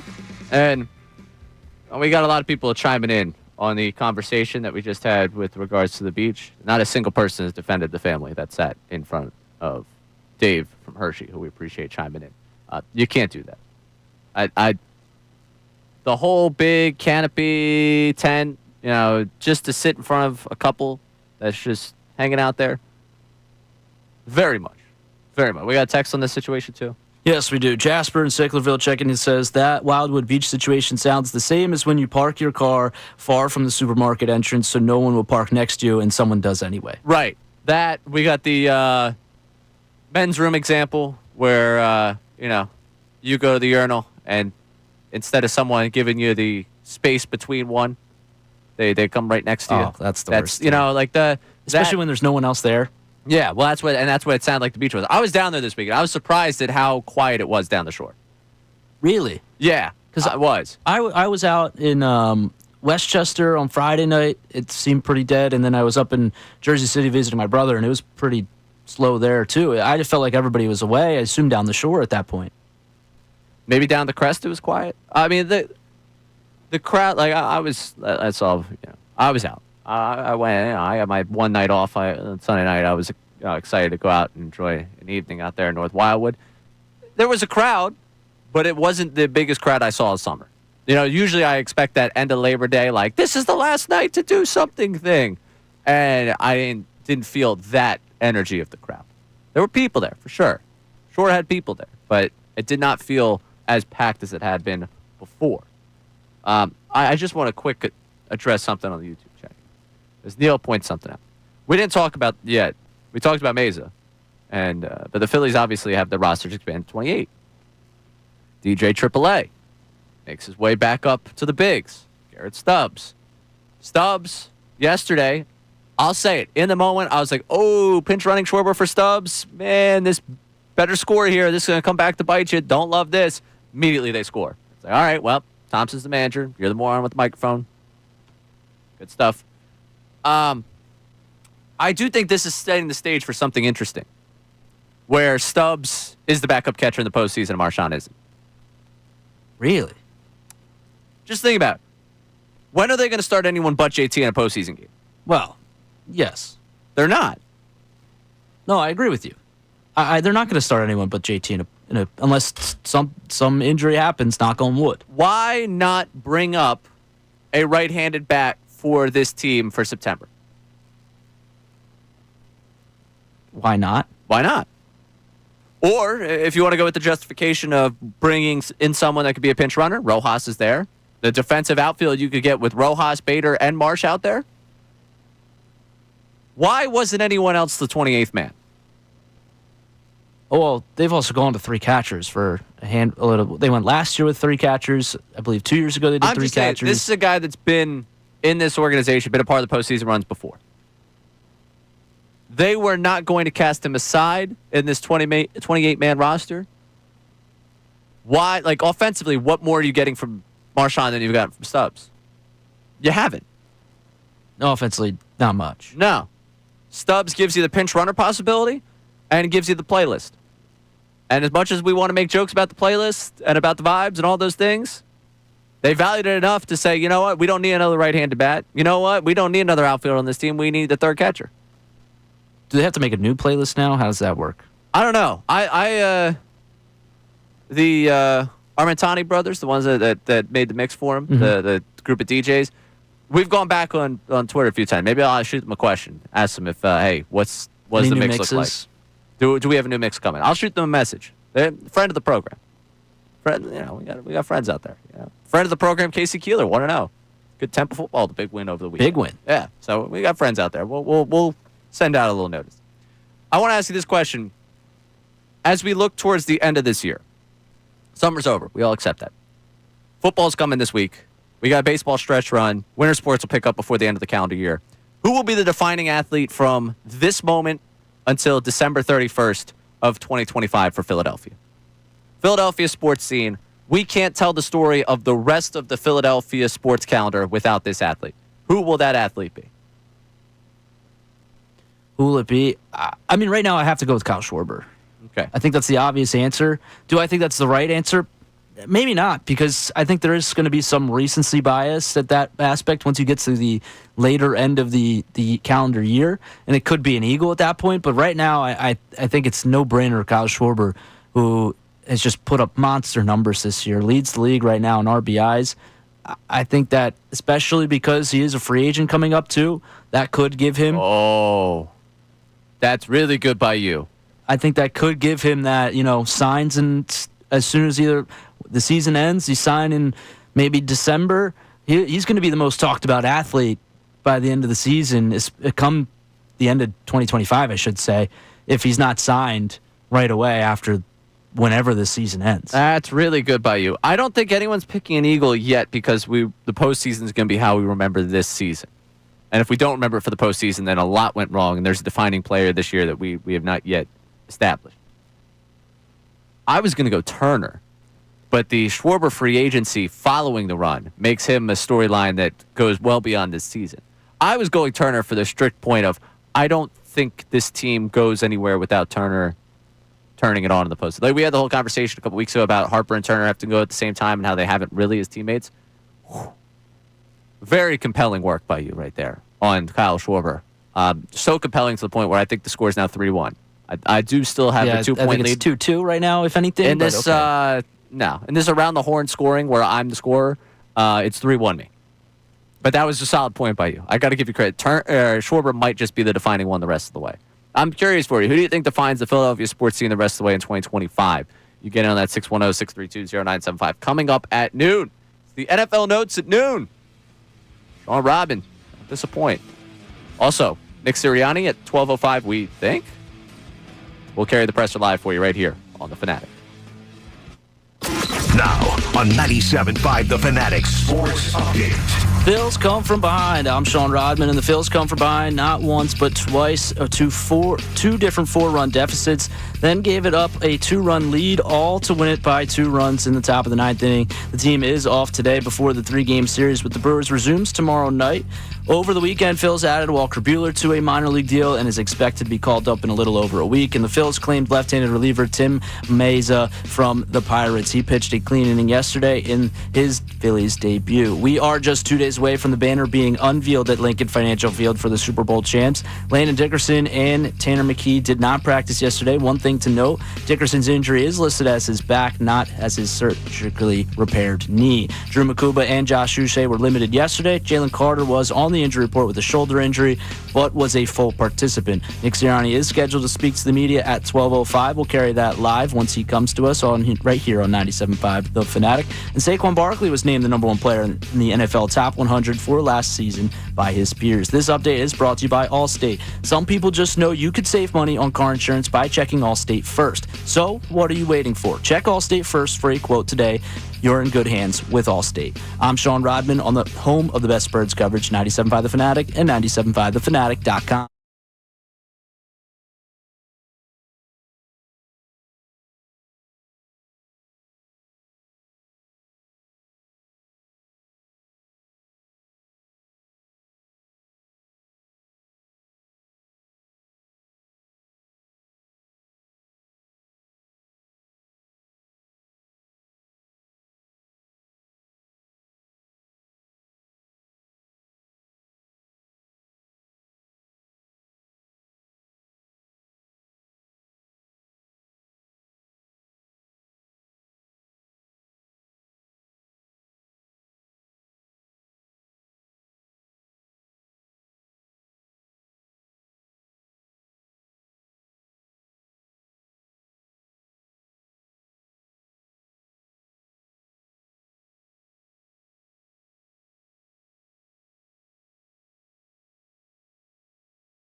Day show here on 97.5 The Fanatic. I gotta say, Brandon Dutzer does our YouTube's just a foxhole guy. Colarulo came in today, and he was just going after him. I didn't even have to spark any back and forth between Colarulo and I. Brandon's just going after him, basically just booing him as he walks his way to the back of the building. Oh, it's every day. It's great. I mean, I know because I'm here. Like, I know from APing, you see it happen consistently. Me, I just kind of see it when it happens. I'm seeing it from here. It's good stuff. New content pretty much every day. Yeah, I love it. And he was going after it. And we opened the show kind of going after a little bit of what he said about the toxic relationship. I don't think that the relationship the Phillies put us through is toxic. I don't think that that they're this toxic entity. I just think they are the entity you wanted to work with so bad. And yet, you have justifiable, it just never seems like it's quite going to line up for you to work out the way you want it to. It's like, oh yeah, that would be perfect for us. But it's just circumstances. I don't necessarily think this is a toxic thing. They've made mistakes. They've hurt you. But they haven't been, I don't think it's a toxic thing. I think it's so much more of if this was just different. Something went just a little different here. You'd feel you would get what you want. Just right goal, wrong time, man. That's what I feel like with this team right now. This has a very strong, don't be the one that got away type of thing, where it feels like they're going to be the one that got away. That's where I go with this Phillies team. Not toxic relationship, because I took a lot of time thinking about what Colarulo said on Thursday about being a toxic relationship over the weekend. I just don't think it's toxic. You're listening to WPEN, WPEN HD1, Burlington, Philadelphia, Beasley Media Group station, broadcasting live from the Comcast Business Studio, powering possibilities. We will have the head coach of your Philadelphia Eagles, his presser leading up to the count. We're 2 days from kickoff, man. 2 days from kickoff. So we're going to have his presser coming up allegedly at 12:05. Before that, we got to go around the league and get to the NFL notes at noon. Hit the music, Rodman. All right, we actually do have some breaking in this aspect of a former Eagle. Not anything real serious, but Kaiser White, former Cardinal linebacker and Eagle linebacker, is signing with the Titans. Just popping on my phone from Jordan Schultz. So he's staying in the league this year. Another one, Najee Harris has been cleared for contact with an eye injury, which had a firework mishap. Even John Harbaugh had a possibility of playing on Friday night in Brazil against the Chiefs as well for him. Should he even be considered playing? Ray, I don't know if he should even be playing right now. I mean, it's his eye. Can he, one, see a hole well? Two, for his own safety of whether it's in the game or just safety in life of, is he allowed to drive a car? I don't know where he's at right now. I am not a doctor. Don't play one on TV. Won't play one on radio. It is absurd that he is playing. That is where I will go with that. I can't believe that he is going to suit up week one. I would be concerned. If it was me, my eye, my situation, yeah, I'll see you guys. I'm going to work my way to get back. I don't think... And they're Brazil, right? They got the Chiefs Friday night in Brazil. Yeah, I don't want to go through that air pressure of flying that long. I don't know how it works. I don't know what's wrong with, necessarily what could be wrong with the eye. It's amazing. That happened, 10 years to the day of Jason Pierre-Paul? I think so. 4th of July and fireworks, man. Leave it to the professionals. Leave it to the professionals. You are a pro in one incredible thing. That's football, not fireworks. Let's stop mixing the two, all right? Stop it. Leave it to the pros. I can't believe it happened again in the NFL. Yeah, I think it's absurd that he's playing. All right, we'll go to number 2, and this kind of sort of impacts the Eagles, or maybe later down the line for week 3 with the Rams, but Matt Stafford expected to start on Sunday this week, which is a little curious because he's been dealing with that back injury. Is it a smart move? Is it not? I guess we'll find out once we're able to see how well he throws the ball and able to move, but is it a little concerning that he's getting up there in age and that back is an issue? Yes. I mean, I'm not 37, but I've spoken to people who have turned 37, in their late 30s, have gotten past their late 30s. Back problem's nothing to sneeze at. And you're a professional football player. We're not talking everyday back pain. We're not talking about the fact that, hey, maybe I'm going to get a little more support in my chair at work. No, man, you're going to be running away from 300-pound guys trying to tackle you. That's the reality of what you're doing day in and day out. I am very skeptical of the way this was all handled because Just he's going to practice, he's going to practice, he's going to practice. He's not at practice, he's not at practice, he's not at practice. Now all of a sudden he's going to be good. He would be good for a game. Well, we're in wait-and-see mode. What they've said has not matched their actions, and that makes me even more concerned for how he is doing right now. Why I've cooled a little bit on the Rams, because I don't know what to expect. A 37-year-old with a back problem, it's run-of-the-mill in society, not the way you want things to run if he's your starting quarterback. And they play a pretty good defense week 1, too, and the Houston Texans at home. And then they have to fly to Nashville to go play Tennessee on the road. I'm not necessarily too worried about the Rams versing Tennessee, but more so, what if he takes a shot and then he's got to fly over there? Or how does flying, and are they going to put him in first class because of that back? I'd assume so. He's first class. Listen, whatever Matt Stafford needs to ensure that he plays, he will get from that organization. I assume that they're going to stay out east as well for him, so it won't be too big of an issue, but let's move on. Number 3, we have Brian Dable not saying the number 2 quarterback between Jameis Winston and their first-round pick selection, Jackson Dart. What's the point? You're number 1. What's the point of that? I think they might really want Dart to sit and watch for a month or so. So that I don't think he wants to have the drama of if Wilson goes down and they put in Winston, for him to have to answer questions like, well, actually, I think that's the reason why. It's obnoxious. I don't know if you saw the Bill Belichick depth chart down at UNC, where it just had no one listed. Like, that type of coaching, like, secrecy always drives me a little crazy. I try to understand it, but I really, a little try hard there by Daboll. Well, here's the thing. It's not like they're game planning for him. Like, I understand the aspect of not saying who's going to start week 1, just so you don't have to name a starter at certain positions. I'm telling you, if Wilson goes down, I think Winston's going to come in. So why not just name him the number 3 quarterback right now? Because they don't want the wise start. Like, think about this from our perspective.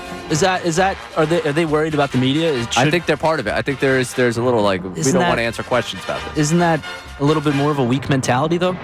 It's the Giants organization. They've won 2 Super Bowls with Eli, and since then have been one of the weakest organizations out there. Like, you're telling me that you can't handle New York media, then why are you there then? I don't think you should be there much longer. That's the point. I'm kind of just saying. It is weird, but I think you are just trying to avoid having to talk about. Yeah, it's not that Dart isn't far enough along. It's that we just wanted to sit and watch, and we want someone with game experience to go in there at some point. If it was up to me, I think I'd just throw Dart to the Wolves. I'll be honest with you. I'd just be like, to hell with it. Let's just see what we have. But I'm obviously not a coach. He looked good against the 3rd string in preseason. Yeah. And he looked good against the 1st. Yeah. Peak chaos is just having Winston play. Is that what you want? We play, Eagles play him twice in October. Mm-hmm. If I could see Jameis Winston on the field for both those games, that would be much more entertaining for me than anything else. I'll say it. But I'm rooting for that reality. Russell Wilson has a bad 4 games. They decide, Dart's not ready. We're going to Winston for 4 games. And 2 of those games happen to be against the Eagles. I don't know if Wilson's going to be bad enough for them to do that. I'm telling you what I'm rooting for, not what's going to happen. What's going to happen? And they do have a tough opening. Commanders, Cowboys on the road. Then they have the Chiefs and Chargers at home before they get the Saints week 5. Hey, by the way, what time is it? 12:07. All right. Oh. We got anything left in the NFL notes? I don't like partying. Nope, that's it. That's it. Yeah, I knew we had hit our 3 anecdotes there on the NFL. I figured as much. I don't like tardiness. I don't appreciate it. As I was taught when growing up, if you're early, you're on time. If you're on time, you're late. And if you're late, you're Nick Sirianni. We will get you the coach's presser coming up next. I'm Ray Dunn, taking it through middays here on 97.5 The Fanatic. Philadelphia Union Soccer.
I don't like tardiness, Sean Rodman. I came in feeling good today. I'm all excited because they're going to stomp the Cowboys on Thursday. I'll be honest with you. The Parsons news happens, and my immediate reaction to that was, oh, cool. Next Friday, we'll be talking about a win. I don't know. Like, there's still the concerns that I had about the secondary against the Cowboys. Just because, again, I think it's early in the season. They might be able to catch you where you don't know exactly what you have. Makuba was a limited participant in practice, so it's looking like he's probably going to play come Thursday. I'd imagine he's going to be your starting safety. I don't know that for a fact because loved Fangio yesterday saying, hi, by the way, Ray Dunn here, Middays, 97.5 The Fanatic. Fangio saying that, Nick will announce the starters. As if Nick Sirianni has been known in his life to give us any sort of information that would give him a competitive disadvantage. Well, I got a competitive advantage. Got to protect that. But we are awaiting Sirianni to speak. That is like what we were. He was originally scheduled 11:45. Got pushed back 12:05. All right, listen, he's busy. It's game week. You got a lot going on. Then, now we're sitting here and we're, about a half hour from when they said he was speaking. We still haven't heard from him. So I don't know what they're doing. They're naming the starters right now? Is that what we're getting right now? I don't know. Maybe he's telling the team. Maybe that's it. Although he did say in his press conference that they already know. Does the team know, though? He didn't specify that part. Oh, I don't know. I think it's going to be a Dory Jackson at the outside corner, and it's going to be Drew Makuba at safety and second corner. That, to me, is where this looks like it's gone. And it does seem like he is getting up to the podium, that we're going to have Sirianni here in a moment. So we will get you Sirianni as soon as he steps up there because we're going to hear from the head coach. And here is your head coach of the Philadelphia Eagles. You even said that on it. How about that? That's pretty cool. I can set the if you want. Bit of a simple question, but I'd imagine this time of year, a lot of thoughts are just going through your mind, especially like during the national anthem of Game 1. It's just a lot of perspective. How are you feeling heading into this season, just in terms of your team, how far you've come personally, that type of stuff? I think that we've had a good training camp. I think we had good OTAs. I think our habits are going in the right direction, and you focus on those things as every practice that we go through, we're thinking about how did we tackle, how did we take care of the football, how did we take it away, how did we catch it, how did we block. And so you're just looking for those to constantly be on the rise. And I think, when you practice with the intensity that our team practices with, and you get that good on good work that we've gotten for so long, our good offensive line is going against our good defensive line. You have no choice but to get better. And so I feel good about that. Now we got to go do it. We got to let our habit take over in the game.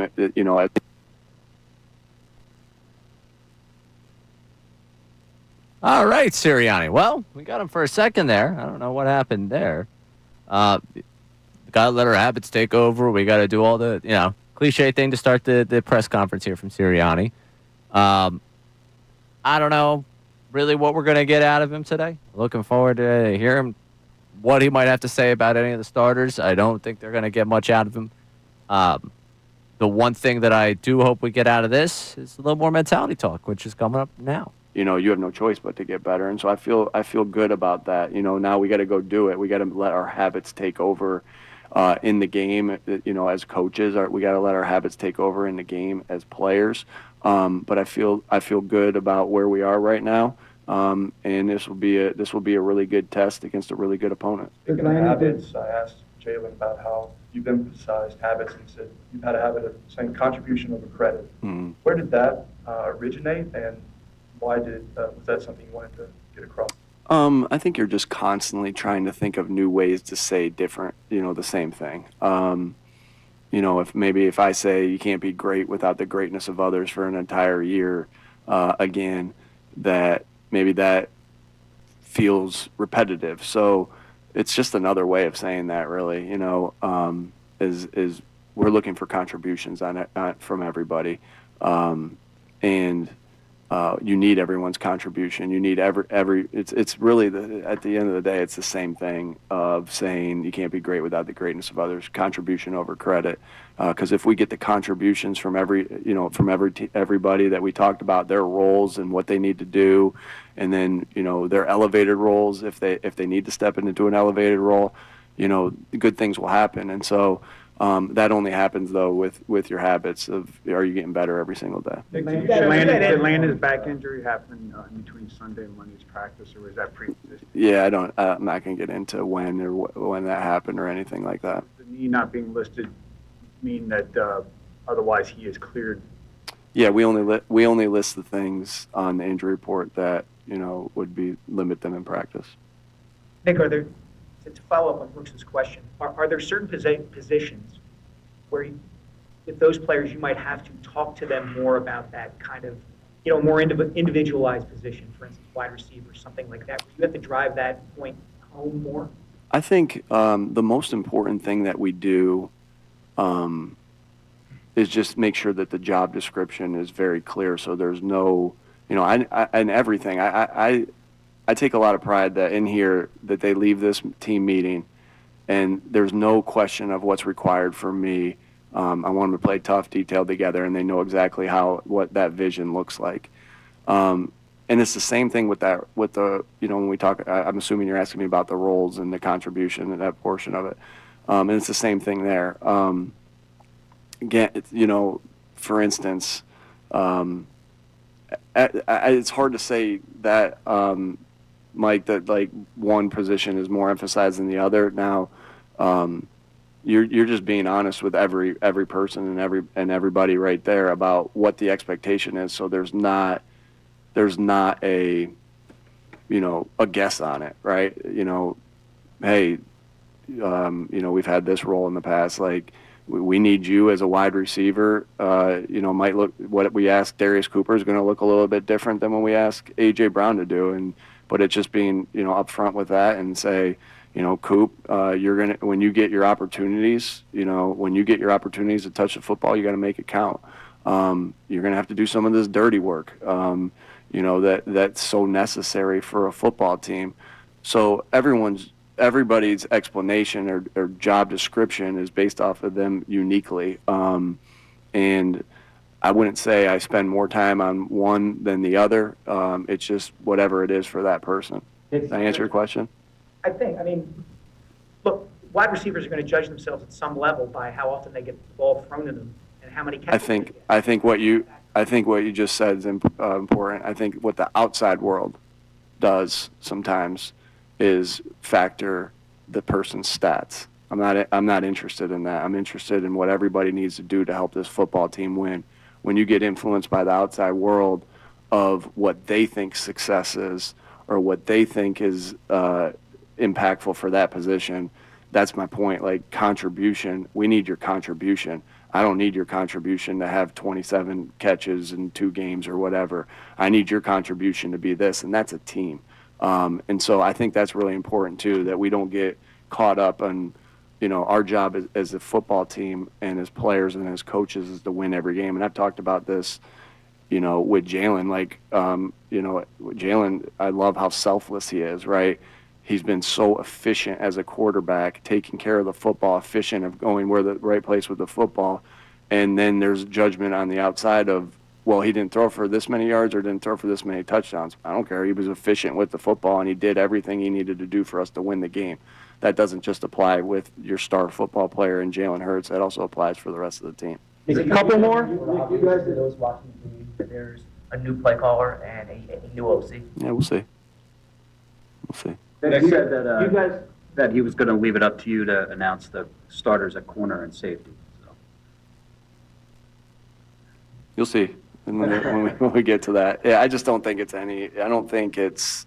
Yes. I hate saying, like, I always respect your guys' job of what you guys got to do, and I appreciate your persistence and your relentlessness, because we teach that a lot, is persistence and relentlessness to do our job. And I just don't think at this particular time it benefits us to say that when I don't have to. So, yeah, I'll announce it on Thursday.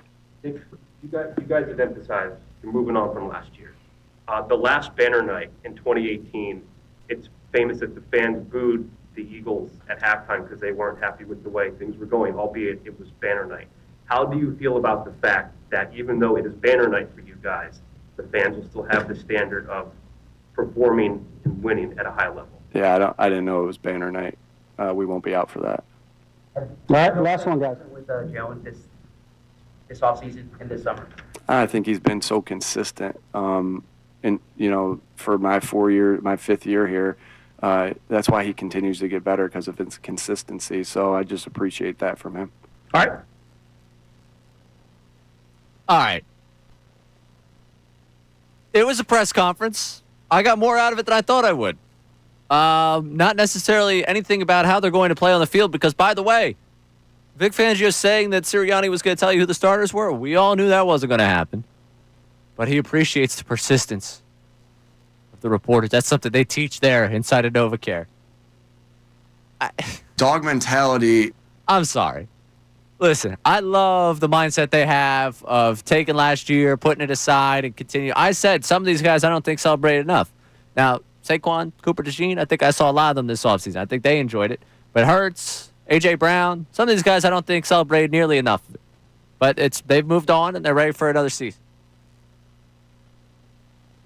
I would love, and this, I know Nate's there in the back going to cut this up for me. The first thing I would like is just to get a cut of him saying, I didn't know it was banner night.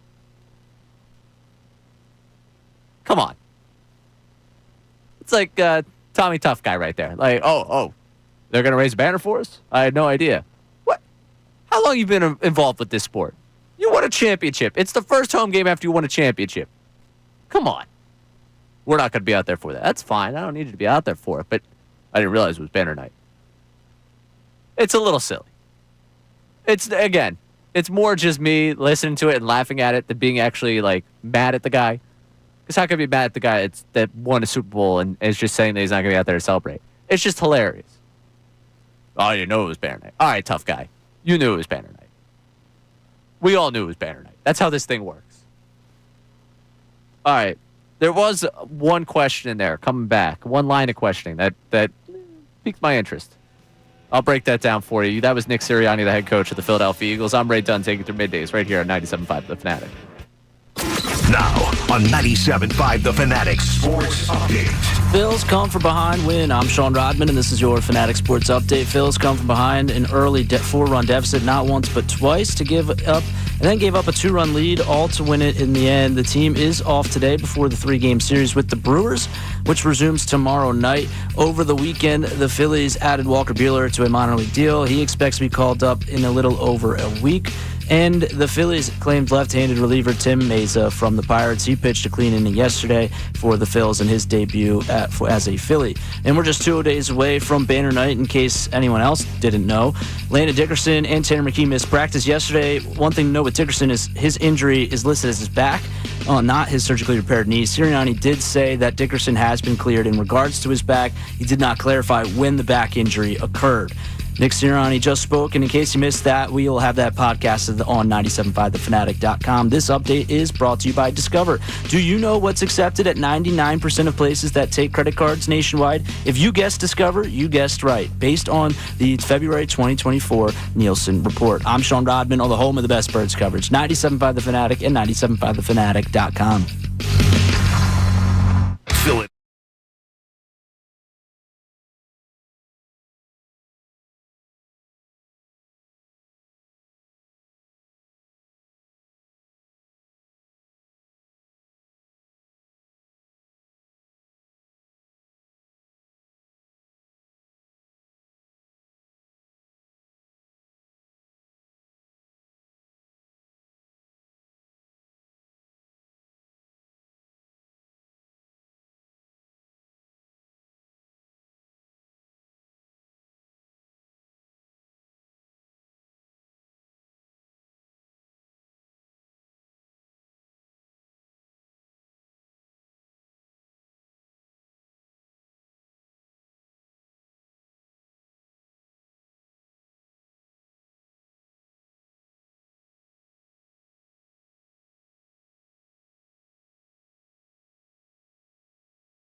fucking crap!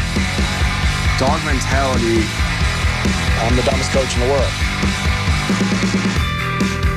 Keep the main thing the main thing. This man was a bona fide scrub. He can't play. I'm funny how? I mean, funny like I'm a clown. I amuse you.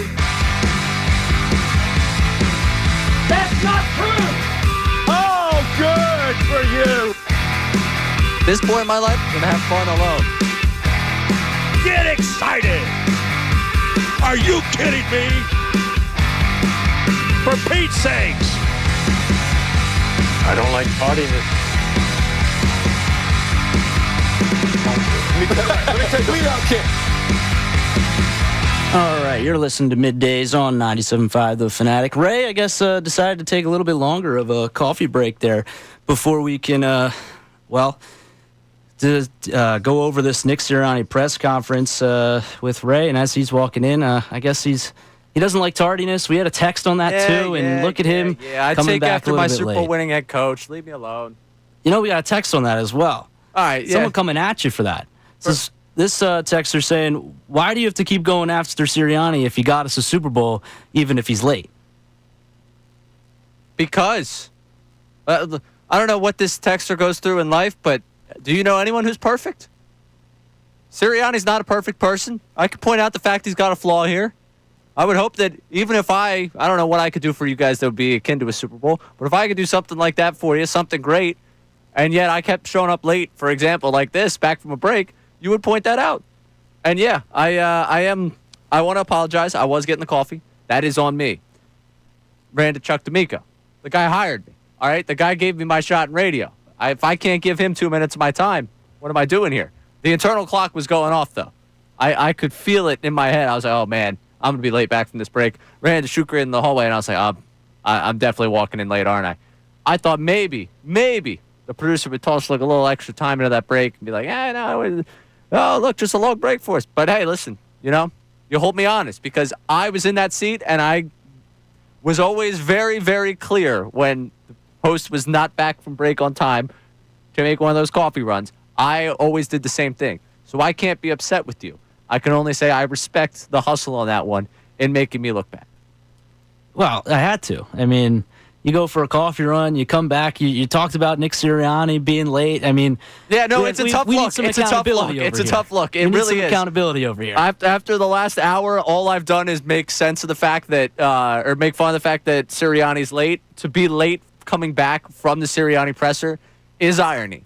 And I'm at the wrong end of this. And I apologize deeply to those whose days I've impacted by coming back late from that break. That's on me. I will be better. What I can assure is throughout football season, I will not be as late returning for breaks as Sirianni is to pressers. I can assure you of that.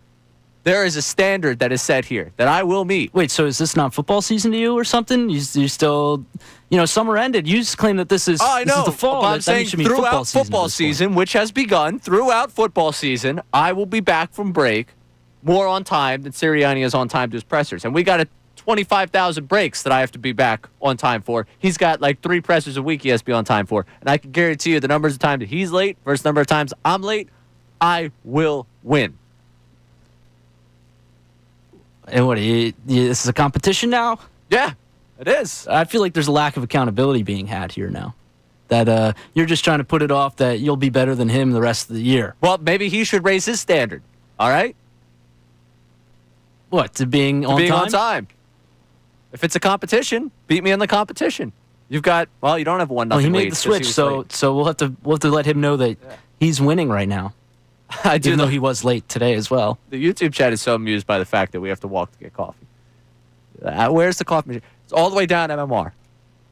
I got to I'm walking basically all the way to St. Joe's to get my coffee. I'm basically walking down City Ave to go get my coffee. I'm tired, I drove home late last night from the shore. All right? I'm tired. All right. So sorry for you, Ray. I know. It's a tough life I live. All right. The Sirianni presser.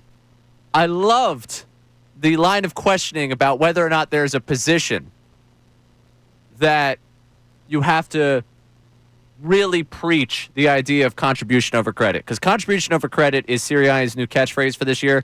It's a new spin on you can't be great without the greatness of others. It's just basically put the team above yourself. The team's success is what matters. And the contribution over credit idea is, he said it, just a new way to say the same thing over and over again. I did like the line of questioning about whether or not he has to say that more to certain position groups and to certain different players. Because that entire line of questioning, we all can pretend like it was just pulled out of thin air, was a question about how are you going to keep A.J. Brown, Devontae Smith happy in an offense that was so run-heavy and was so run-heavy last year, and if it's that way again this year, how do you keep those guys happy? That's what that question was. We all danced around it because if it was asked in that direct way, Sirianni would not answer it so the way that he did, and he really did an elite job at saying nothing there. He did a tremendous job of basically saying nothing, then compared different wide receiver roles and instead of comparing across position groups, who has to sacrifice more, and then hit him with the outside world factors in stats, not Sirianni. I understand, again, what he's doing. He's not going to bury anyone. If you tell me that A.J. Brown, Devontae Smith don't care about the number of catches they have, don't care about the production that they have on the field, I think you're lying. I think that they have done a better job managing those expectations for themselves, and I think that they do realize what it takes to put the team first and go win, and they understand when you have Saquon Barkley, why you use Saquon Barkley the way they do. But I can't tell you that I think that they are just totally unbothered by it, as evidenced by A.J. Brown last year talking about the passing offense, as evidenced by, hey, keeping himself focused. I've read a decent amount of inner excellence at this point. Keeping him focused on what the main goal is. All those things. To me, I understand the line of questioning. I understand why they did it. And I understand why Sirianni's not going to answer to it. But I thought it was a very, very interesting line of questioning. I enjoyed that portion of the press conference because you could feel him really working for the non-answer there. It was like a 3-minute answer in which he said very, very little. He was trying to dance around on a number of those questions there. He wasn't going to ever give us the starters. That was funny. No. I mean, you could hear the laugh in the room. You had to ask, though. Yeah, you had to ask. And I thought this is an interesting question. I don't know necessarily where it comes from today, but I guess going into the season, it's a storyline to watch of just how happy the receivers will be. And I don't know if it's a column that's coming out this week that we're going to read that about something we should be worried about, keeping those wide receivers happy. But I enjoyed that line of question. I thought it was very interesting to hear him dance around trying to answer to the fact that, yeah, these receivers might not put up the numbers that they could because of the way we run our offense. They'll be okay. That's basically what what they were trying to get at. They were trying to get him to say something about AJ. Really, it seemed like right there. To jump into AJ has really bought into his role and Devontae's really bought into his role. That's what they wanted. We didn't get it because Sirianni, while he was still dancing there, he understands the dance. And he knows he's not giving you any fodder. He's giving you very, very little in that regard. He's learned from some other times over the years. That was a very mature answer on that one. So JM says at least his non-answers are more direct than last year. Low bar.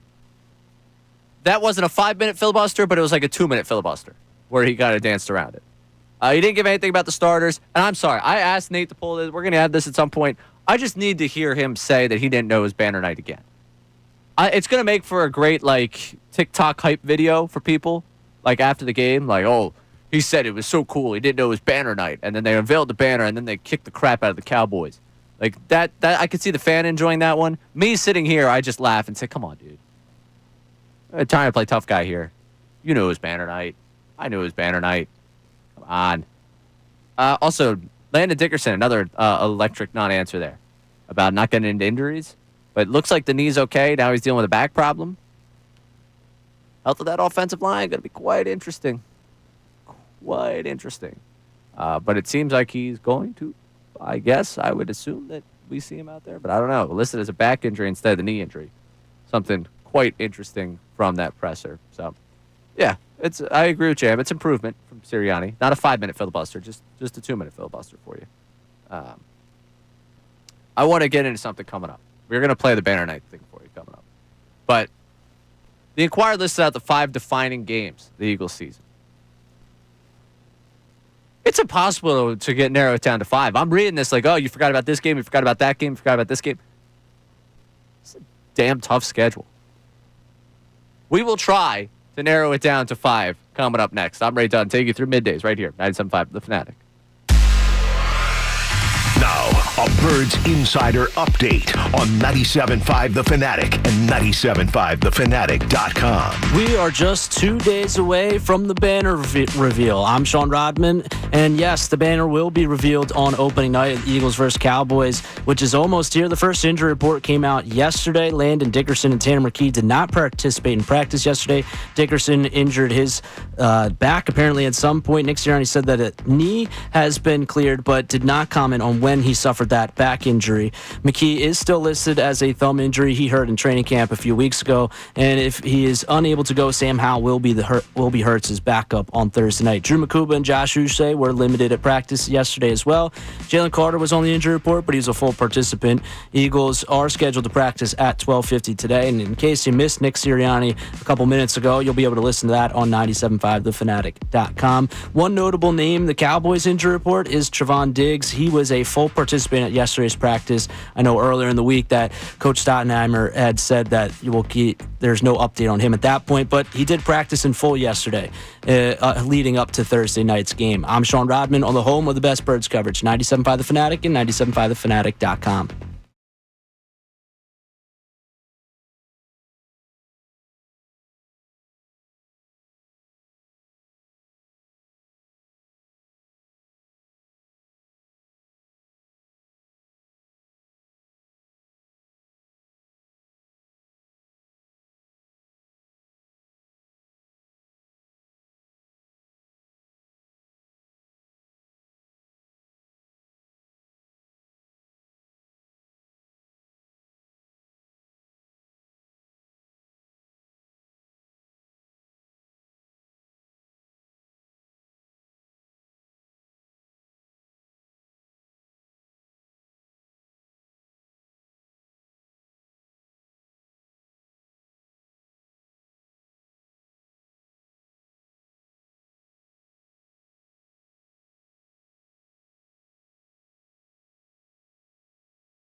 I think. We'll play that for you in a second. Hi, I'm Ray Dunn, taking through middays here on 97.5 The Fanatic. We played the Sirriani presser for you earlier on this hour. Not as early as we thought we were going to play the presser for you, but earlier on this hour.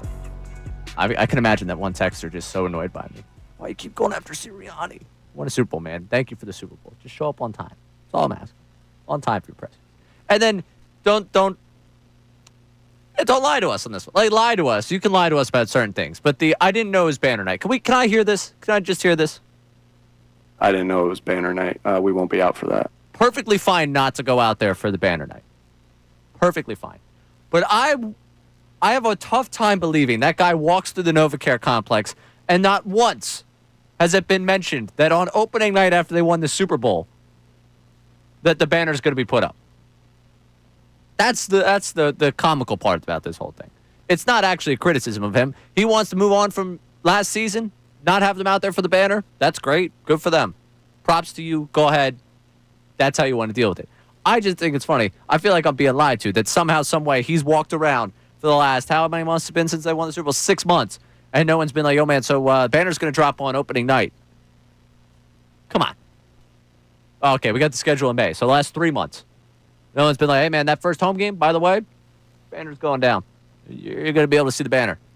Like, nothing. The production meetings, he hasn't sat in a production meeting yet with any of the TV people where they're asking him about the team, and they gave him, like, the stereotypical broadcast. What's it going to mean to see that banner hanging from there? And he's like, oh, no one told me about the banner hanging from there. Come on.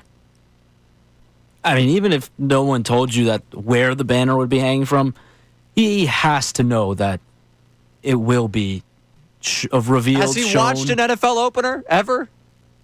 Yeah, I mean, you've heard some players talk. I think it was, Fletcher Cox is famously known for not watching. Yeah, but Sirianni's known as wanting every little detail from every football game sent to him. I know. I'm just saying that it wouldn't be surprised to me if he's going to be the same guy that says, well, they beat us last year. I can't watch that type of thing. What? One more time for me. I just want to hear one more time. Just please. I didn't know it was banner night. We won't be out for that. Good for you not going out there. Just lying to me. Just lying straight to my ears. Like, come on. But did you see this? The Eagles travel advisory that's just been put out. I did not know. So, I don't know. I don't think we got the PR. I don't think I got the PR, which, no big deal. I'm not that important. But I saw this go out courtesy of the Eagles, or I guess earlier this hour. Now I'm seeing it in my email. Okay, you got the email. Thanks a lot. I got nothing. Nobody cares to send me anything. Whatever. Right. Go figure. But the big thing from this email, the Eagles are encouraging tailgaters to stay home. What do I mean by that? Here's the exact line. To avoid added congestion, the Eagles are asking fans without a game ticket not to travel down to the South Philadelphia Sports Complex. Arrangements should be made to enjoy the game with family and friends at another location. This is all due to the SEPTA cutback and the limited service that is currently available because of the SEPTA cuts due to the budget and everything that's going on, Harrisburg, and in that world, everything that's going on over there. I will say, fund SEPTA. That's I want to see SEPTA be funded because people that rely on it. I want to see the people that consistently, just from the sports perspective, it becomes a nightmare. But for people's everyday lives, it's a nightmare. The fact that these buses, these trains are not running the way they used to. But I'm very curious to hear from the tailgaters. To read that again for you. To avoid added congestion, the Eagles are asking fans without a game ticket to not travel down to the South Philadelphia Sports Complex. Arrangements should be made to enjoy the game with family and friends at another location. Me personally, I was going to go down, stop at South Philly to go see the broadcast of Chicks and Pete's. I'd be adding to the traffic if I go down there. I also was probably planning, I don't know whether because I think I'm back here for pregame, so I might not be able to use public transit because I want to be able to just take the car and get back. But I'm very, very intrigued how the tailgaters feel about this one. Did you see one of the other lines later in that release of when the parking lots will be open? It was a 1:30? Yeah, which is an earlier time. Right, earlier time. So that means more people can go down earlier to tailgate. So in one way, you're telling them not to go. I know most people are going to be working. What they're doing there is they want to get people in there so that people can't say, oh, the traffic was terrible, I missed the start of the first quarter. That's the idea of opening up the lots earlier. I understand that. It's giving people the option to be there earlier. Behind it. It's not going to help for those that have to work. And for those that are on that time crunch of I have to get off of work at 5 o'clock and get down there, or I get off of work at 4 o'clock because I went in an hour early, or whatever it is, or the people that take the half day, that doesn't help them out a ton. The congestion is going to be bad. This is going to be one of the things we will probably be reacting to as a fan base come Friday is the disaster that it is down there in South Philadelphia post-game. And hopefully not pre-game, but for the tailgaters, I mean, this is a massive blow to a lot of people that plan their fall around the 8 tailgates they get and the 8 home dates they get. And I get now that's a 17-game schedule, sometimes 9. I mean, I feel for those people. Like, an Eagles tailgate's a tremendous amount of fun. As much as I want to see more put up in that complex because I feel like it shouldn't just be tailgates down there, that you should have other options, and that tailgating for the other sports is difficult because of the time frame of those sports. This is tough to, it's brutal. And if this doesn't push for an answer to what happens, I mean, I didn't think we were going to get to this point. I thought we would get a resolution, the whole SEPTA thing. I really thought that, the last thing they want, though, is a bunch of people covered in green face paint in Harrisburg. Because that's coming. The people are going to be upset. I don't know if they're going to make the entire trip to Harrisburg, but if anything will spur people to mobilize and let their voices be heard, it's an Eagles fan scorned. And I think there's a lot of people that are going to read this travel advisory, and dismiss it, totally ignore it. Like I'll say, for the Temple students that are going to go down to Xfinity Live that don't have a ticket, I think they're still going to go down. I think for the people that want to be at Xfinity Live, they're going to go. People that want to tailgate, probably still going to go down. It's just going to be a disaster. There's going to be a lot. It's going to be disastrous down there Thursday-wise. It is going to be an absolute horror show in terms of transportation. And I think that's going to be part of our Friday reaction, because this is no good. This is not good. To avoid added congestion, the Eagles are asking fans without a game ticket to not travel down to the South Philadelphia Sports Complex. Arrangements should be made to enjoy the game with family and friends at another location. That's the line right from the Birds there. I can't say that I think a lot of people are going to follow that line. I'm Ray Dunn, taking through middays right here, 97.5 The Fanatic. Now on 97.5 The Fanatic Sports Update. The Phils, they come from behind for the win. I'm Sean Rodman, and this is your Fanatic Sports Update. Phils come from behind, and, well, they are back in action not tonight, but tomorrow night with the night off tonight. Over the weekend, the Phils added Walker Buehler to a minor league deal. He's expected to call up in a little over a week. And the Phils, they claimed left-handed reliever Tim Mesa from the Pirates. He pitched a clean inning yesterday in the Phillies' debut, and we're just 2 days away from having the banner revealed at Lincoln Financial Field. Yes, the banner will be revealed Thursday night. Landon Dickerson and Tanner McKee did not practice yesterday. One thing to note is Dickerson's injury is listed as a back, not his surgically repaired knee. Sirriani said that Dickerson has been cleared in regards to his back. He did not clarify when the back injury occurred. Drew Makuba and Josh Uche were limited yesterday. Jalen Carter was on the injury report, but listed as a full participant. Birds are practicing right now, so we'll keep you updated on the updated injury report from today a little later in the afternoon. And in case you missed Nick Sirriani speaking, we'll have that podcasted live on 975thefanatic.com. This update is brought to you by Electrical Workers Local 269 and the Electrical Training Alliance. The International Brotherhood of Electrical Workers Local 269, NECA, and the Electrical Training Alliance can offer a career with no college debt. To learn more, go to IBEW269.com. I'm Sean Rodman on the home of the best Birds coverage, 97.5 The Fanatic and 97.5thefanatic.com.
One Burlington, Philadelphia, Beasley Media Group station, broadcasting live from the Comcast Business Studio, powering possibilities. So I put up a poll on my my Twitter, the old Bird app here, at RayDunn975. Will those of you without tickets to the game take the Eagles advisory and not go down to tailgate ahead of the game? So you go vote on that one.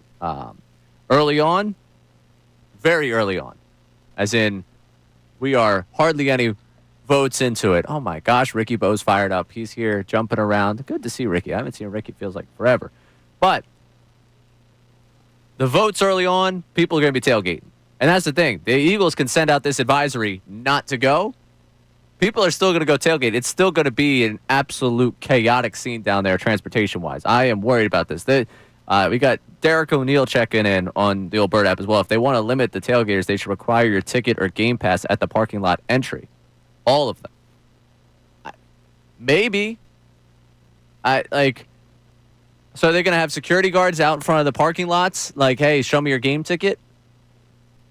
I don't everyone think that there's walking enough up, security to do that. They're going to have to pay more people to go do security. Like, the backlash from this is going to be brutal on the every front here with the Eagles and the lack of tailgating because of just how much people have built that into their game day experience.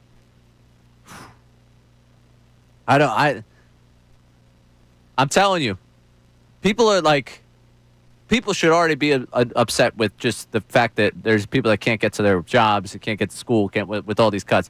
The Eagles fan portion of all this is going to drive people to be more active, I think, in hey, this has to be this has to be solved. Oh yeah, once it affects everybody, then it'll become more of an issue, especially with the Eagles. I mean, I think it's already semi an issue with. Well, I guess we haven't really necessarily seen it with the Phillies quite yet, but we will once you come into some of these weeknight games. Well, yeah, and that'll be at January 1st if this all continues. Right. And then you lose that 9 o'clock. Like, to me, for me personally, that's the biggest impact it'll be on my personal life because the number of games I go to Phillies weeknights during the year that I would want to go back home from. There are people that cover the team that also use that go back on the subway. Like, it's very interesting, very problematic where we're walking with this. Now, we did have a good announcement. You sent me this. So I'll let you be the one to let the people know if they haven't seen this yet. The Tush Push is going to be sponsored. Tush what? Tush Push. Tush Push. By Dude Wipes is now the presenting sponsor for the Tush Push. So what does that entail? Are they going to... Is every post that the Eagles put out on social media with the Tush Push just going to have a Dude Wipes @ on it? Is that what it is? Like, presenting sponsor, I'm very curious. Like, are they handing Merle, like, hey, this is the Tush Push, and the Tush Push here is brought to you by Dude Wipes. And if, by the way, if it's not as effective this year, is it Dude Wipes' fault? Yeah, it says that the partnership will include an ongoing series of collaborative social media content throughout the 2025 NFL season, product sampling as team-hosted events, and post-game radio highlights, and yada, yada, yada. The partnership will kick off ahead of the team's opener on Thursday, September 4th, against the division rival, the Dallas Cowboys. All right. Interesting. Good for Dude Wipes. Good for Dude Wipes. We live in such a weird timeline, man. Yeah, everything, I guess, gets to be sponsored. I didn't know the Tush Push could be sponsored. Yeah, I didn't know you could. Like, we could be sponsoring plays now? Like, does it come up on, like, Fox and CBS? Like, no, because they're not going to cut the pie on that one. I doubt it, at least. This is the Tush Push presented by Dude Wipes. Such a weird... anything for a couple social media clicks here. All right. I saw this today in the Inquirer. It was a fun game, and shout out to Neil, who's going to get some lists on this show. The 5 games that will say a lot about where this Eagles season goes, starting with the first game of the season. The Cowboys game makes the list for the 5, I guess, difference-making games that you have on this schedule. I was going through this just to see how I felt as compared to I believe this was Jeff Nyberg that wrote it. Cowboys week 1, Buccaneers week 4, Packers week 10, week 11 against the Lions, week 16 against the Commanders. Those are the 5 games in the mind of Jeff Nyberg that this season hinges on. All of them NFC games, all of them makes sense to an extent. It sounds anti-Philadelphian, but the Cowboys game being on that list to me is probably the one you have to throw out as being like a breaking point of the season, like the week 1 game. The Cowboys, just how talented this schedule is, the Cowboys game for me does very little in terms of make or break. It's more about, can you break the soul of the Cowboys week 1, and can you crush this team? I was going through the schedule because I'm trying to figure out, like, the Rams game doesn't come up on this top 5. The Bills game doesn't come up on this top 5. The Chiefs game doesn't come up on this top 5. And Jeff does list out the Bills and the Chiefs as 2 honorable mentions. But if you had to put together the 5 games that mean the most to you in this schedule, I'm probably going Rams. Yeah, it beat the Chiefs in the Super Bowl. I'm already putting that one kind of as an L in the book. Rams, Bucks, Packers, Lions, and I guess the Commanders. So I guess I disagree on one. It's tough. The 5, like, whittling down this schedule to 5 games when you have, 11 games against postseason teams from a year ago. It's very difficult to get it down to 5 games that you think are the 5 biggest to make or break this season. Probably right not to include an AFC team in there, but I think the Cowboys have to go. And if I was to include an AFC team, probably the Bills week 17, because I imagine you're going to be playing, both teams will be playing that game for seeding, and that'll be an important one late. Maybe I would replace the Bills one with that Commanders one with the Bills one. If I expect the Commanders to take a step back this year, then the Bills week 17 might be bigger than the Commanders week 16. What would be your 5 if you're putting together this list? Week 1 Cowboys. I think you have to with the banner. Do you?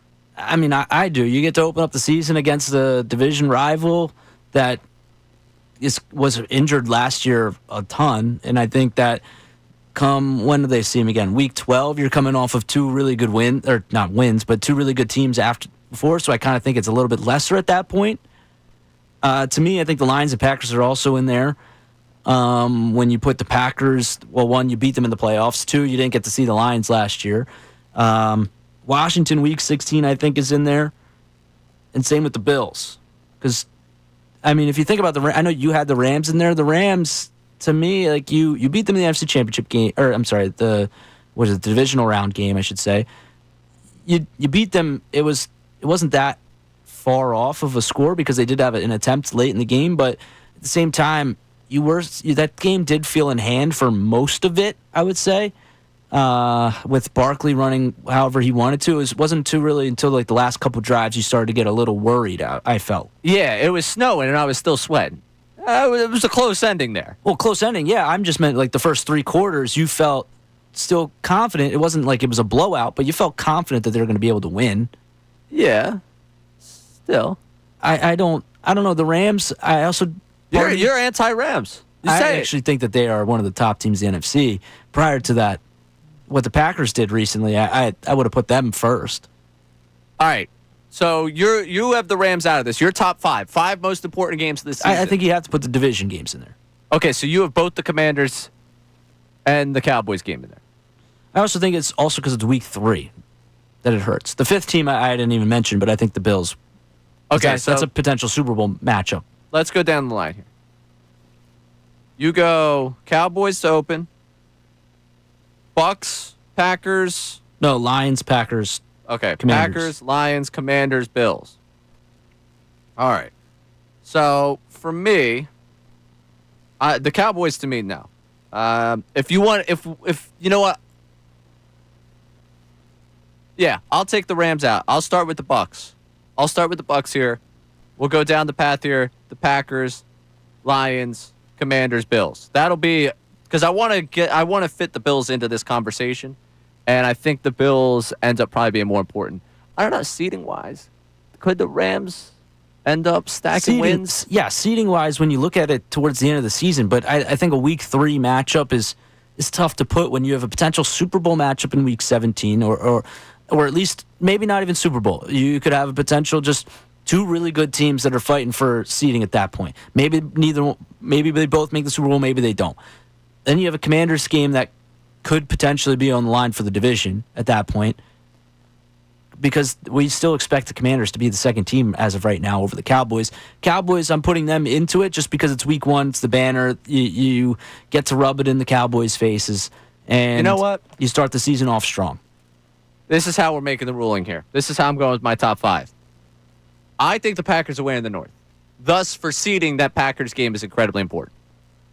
I think the Buccaneers will probably win the South. Thus, that game is important.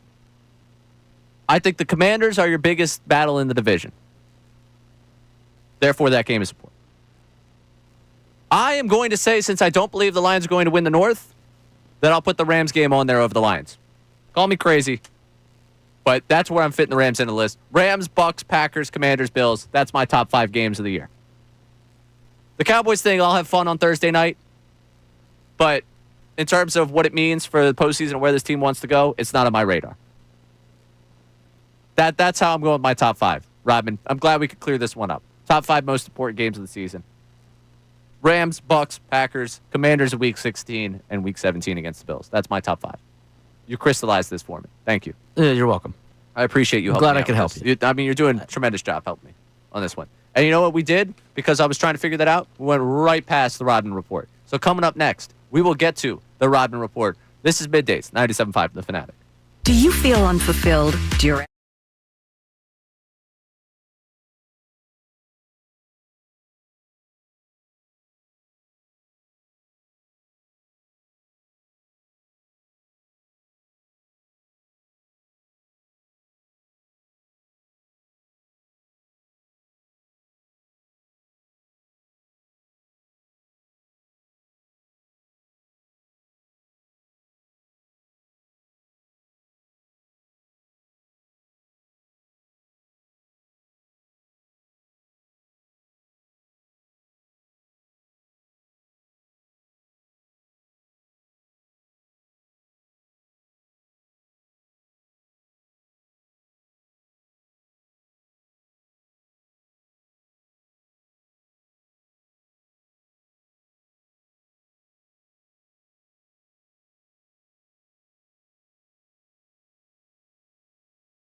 Now Silvana and Connor are talking to me. Yeah, I guess they just didn't realize. I don't know. I don't know what exactly stopped them from coming in and talking, catching up, but it was good to see Silvana Unfiltered coming up today at 2 o'clock. Looking forward, by the way, Thursday. Try and make my trek on down there to South Philadelphia, which I have some updates on the poll numbers already for what I put up there for the tailgating portion of things. But on Thursday, you can join the Fanatic for the inaugural live broadcast of Unfiltered with Ricky Bowe, Bill Colarulo, and Silvana Kelleher, presented by Bet Parks. Thursday, September 4th at the Chickies and Pete's in South Philly from 2 to 6. Getting you ready for the Birds home opener, center of the action. First 300 fans get a Kelly Green Birds rally towel, courtesy of our friends at Great Railing. Click events at 975thefanatic.com for all the information. Excited for that broadcast on Thursday. Looking forward to get down there, say hi. I think I only could go for a short amount, so 3 o'clock hour. If you're looking to see me, that's probably the best time to catch me, is what I'm telling you. If you want it, I'm going to try and get down there from South Philly to hang out. I got the pregame show back here at 6 o'clock, so I can't be down there too long. So if you're looking to see me down in South Philadelphia on Thursday, 3 o'clock hour. Sean Rodman, do you think we'll see you?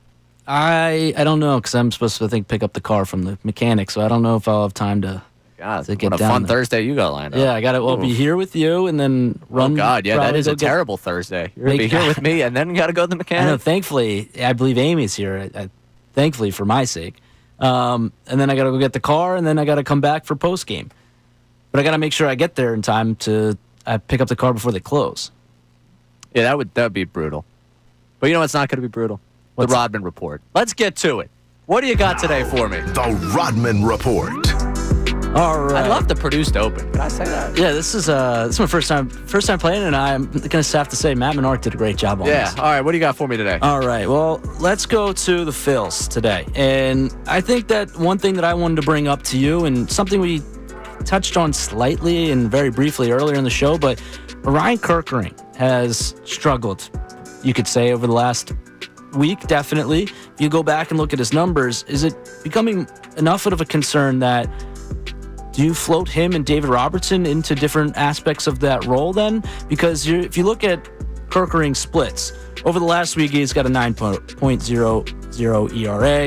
If you go back to the full month of August, it's a 4.63. In the month of July, it's a 3.86. It's been climbing the second half of the season, and we know that he's not very good with inheriting runners.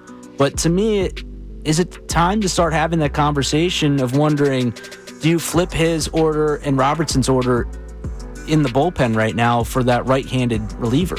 Yeah, I think it's definitely worthy of a conversation. I think it might be the one you have to have at this point. I mean, Kerkering has been good for you this year. However, it's hard over the last couple of outings to really justify feeling just laser focused, laser confident in the fact that he's going to come into a postseason game and lock it down, especially with runners on. Could it be that he's being overworked right now? Because he threw 14, he came in 14 different appearances in the month of August, which is his most this season. He only had 8 in July. Now, granted, they did have the All-Star break, so there was a couple days off in between there in the middle of the month to earlier in the month, but he had 11 in April, 12 in May, 12 in June, but then the 14 in August. Is it that he just needs a couple extra days rest right now to get going before the postseason? Now that you say it, I will be paying attention to whether they try to back off of him just a little bit. Because that is a good point in the sense it's not just been the 14 outings, it's the fact that he is working into the high teens, 20s worth of pitches every time out there. And just looking at his career, he's just 12 innings shy of what he did a season ago. So it's not that the 50, I think, is too much on him. But it is worth reviewing maybe his workload right now. Just like I think Strahm was another one that was kind of worth reviewing how much they were using him. Hoping Meza does take a little bit off of his plate here in September. The way that I was hoping that Alvarado took a little bit off his plate here in September. Robertson, and well, that's the thing. If you're watching Robertson for the age, all that, they should be able to work this where like maybe a Robert or Trevino gets maybe a day or two of Kerkering work. Because Kerkering's been tough. So, yeah, I think maybe that is a little bit of backing off of the workload, but in terms of the situation and leverage, Robertson's closing in on Kerkering for me where Kerkering was in the circle of trust. I mean, I think he's right there with him. I think it's probably, we talked about the pyramid before of relievers, and like up here you got Duran as your closer, and then you go like to the 8th inning. Strom and like it might be closer, and there might be 4 guys sitting there right below the level of Duran in terms of like Banks, Strom, Kerkering, Robertson. Is that a good or a bad thing? Probably a good thing in terms of the number of guys that I would put that second level. Also a bad thing that no one has kind of pronounced themselves above the rest of the group. I like what Banks has given you all season. I'm not ready to just put him past Strom. Been a little concerned about the Strom usage. You lay out the Kerkering concern. And Robertson, I like a lot. But I don't know if I'm just like him as much to put him a level above all those guys on their own. Because if you swap those roles between Robertson and Kerkering, is that when we start to see Robertson kind of fade a little bit? I don't know. Robertson's got the, like kind of the 8th inning feel to him right now. I think that's where they're going to, like they tried it yesterday. They did. The only problem that I have there is that, well, if you put Kerkering, if you want to use one of them earlier in the game for one of those get guys out when there's men on base, you have to go with Robertson. You got to go with Robertson. But then you got to use Kerkering later. Yeah, well, then Kerkering, here's a clean inning, buddy. Do your best with it. It's a clean inning. You got to do your job. So maybe Robertson ends up more fireman. Banks kind of feels like the fireman right now. Yeah, I would say Banks is the lefty. That's your fireman. And then your righty fireman is clearly Robertson. Yeah. Yeah, so Strom and Kerkering might still sit there as the 8th inning guys. And then the firemen are Banks and Robertson. Which is another underrated grab by Dombrowski. Banks. Yeah, because last year he didn't do too much, and now all of a sudden he's been a very heavy focal point in that bullpen. Yeah, I mean, without him this year, you're in a pretty bad spot for this bullpen. Because without Alvarado. Yeah, without Alvarado, you're in a tough spot. So, all right, I like this Robin report. Yeah, Kerkering can't be a fireman, is what we're saying. You know? Yes. That's basically what it comes down to. People are like, can't be a fireman. What are you talking about? I put out the fire. You know, the bad situation comes in and puts out. I feel like the fireman's been used more often in baseball. I like to say that we're helping that case. I like the fireman, moniker for a guy. That's his role. He's the fireman.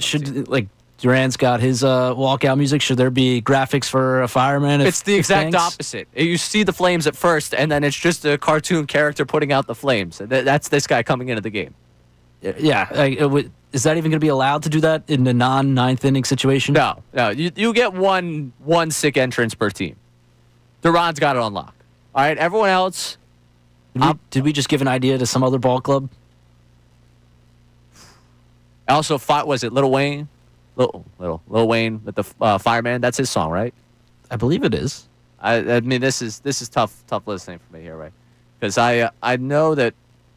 No, of course I look at Lil Wayne fireman. Yeah, I know this because I cut that song as a walk-in song for one of the guys when I worked in summer collegiate ball. When I was did broadcast and media relations, one of my other jobs as assigned was I was in charge of all the walk-up music. So I'd be I'd be downloading all the music, cutting up on my computer, and had to hand it off to the PA guy. And Fireman was one of the songs, and I believe it was a hitter that used it as a walk-up song. I think Fireman for a reliever would be an awesome walk-in song. And then we could get the whole graphics with the guy putting out the fire here. I think it's a good idea. I think we're giving someone really good ideas right now. Yeah, we might have to kind of. It's too late. We've given out the idea for free. Yeah, we did. You don't give anything out for free that you wanted to get paid for, because we just gave that out for free, and that's on us. All right, coming up, the Phillies bounce back over the last 5 games. They win 4 of 5. It feels. Fill in the blank for me. Give me the word. Coming up, I'm Ray Dunn. Take you through middays right here, 97.5 The Fanatic. Now on 97.5 The Fanatic Sports Update. We are just 2 days away from the banner being revealed. I'm Sean Rodman, and this update is brought to you by Bradford White. When you need a water heater, choose one that is built to be the best. Choose Bradford White. Landon Dickerson and Tanner McKee did not practice yesterday. One thing to note, though, is he was seen at practice today, and Landon Dickerson out on the practice field. And yesterday in the injury report, he was listed as out due to his back injury, not his surgically repaired knee. Sirriani said Dickerson has been cleared in regards to his knee, but his back did not. But he did not clarify on when the back injury occurred. And again, Landon Dickerson has been spotted out early in practice today, as that's going on right now. Drew McCuba and Josh Uche were listed as limited yesterday. Jalen Carter was on the injury report, but with a shoulder injury, but was listed as a full participant. And in case you missed Nick Sirianni speaking earlier, you can listen to that on 97.5thefanatic.com. Phillies have the day off today after the win yesterday. They did have a couple of moves. They signed Walker Buehler over the weekend, as well as claiming left-handed reliever Tim Meza from the Pirates. They're back in action tomorrow night. This update is also brought to you by Mercedes-Benz. Looking for an exceptional driving experience? Experience the power, precision, and intelligence of an iconic Mercedes-Benz SUV at your local Mercedes-Benz dealer. I'm Sean Rodman on the home of the best birds coverage, 97.5 The Fanatic and 97.5thefanatic.com.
On that unfiltered time. I come up 2 o'clock.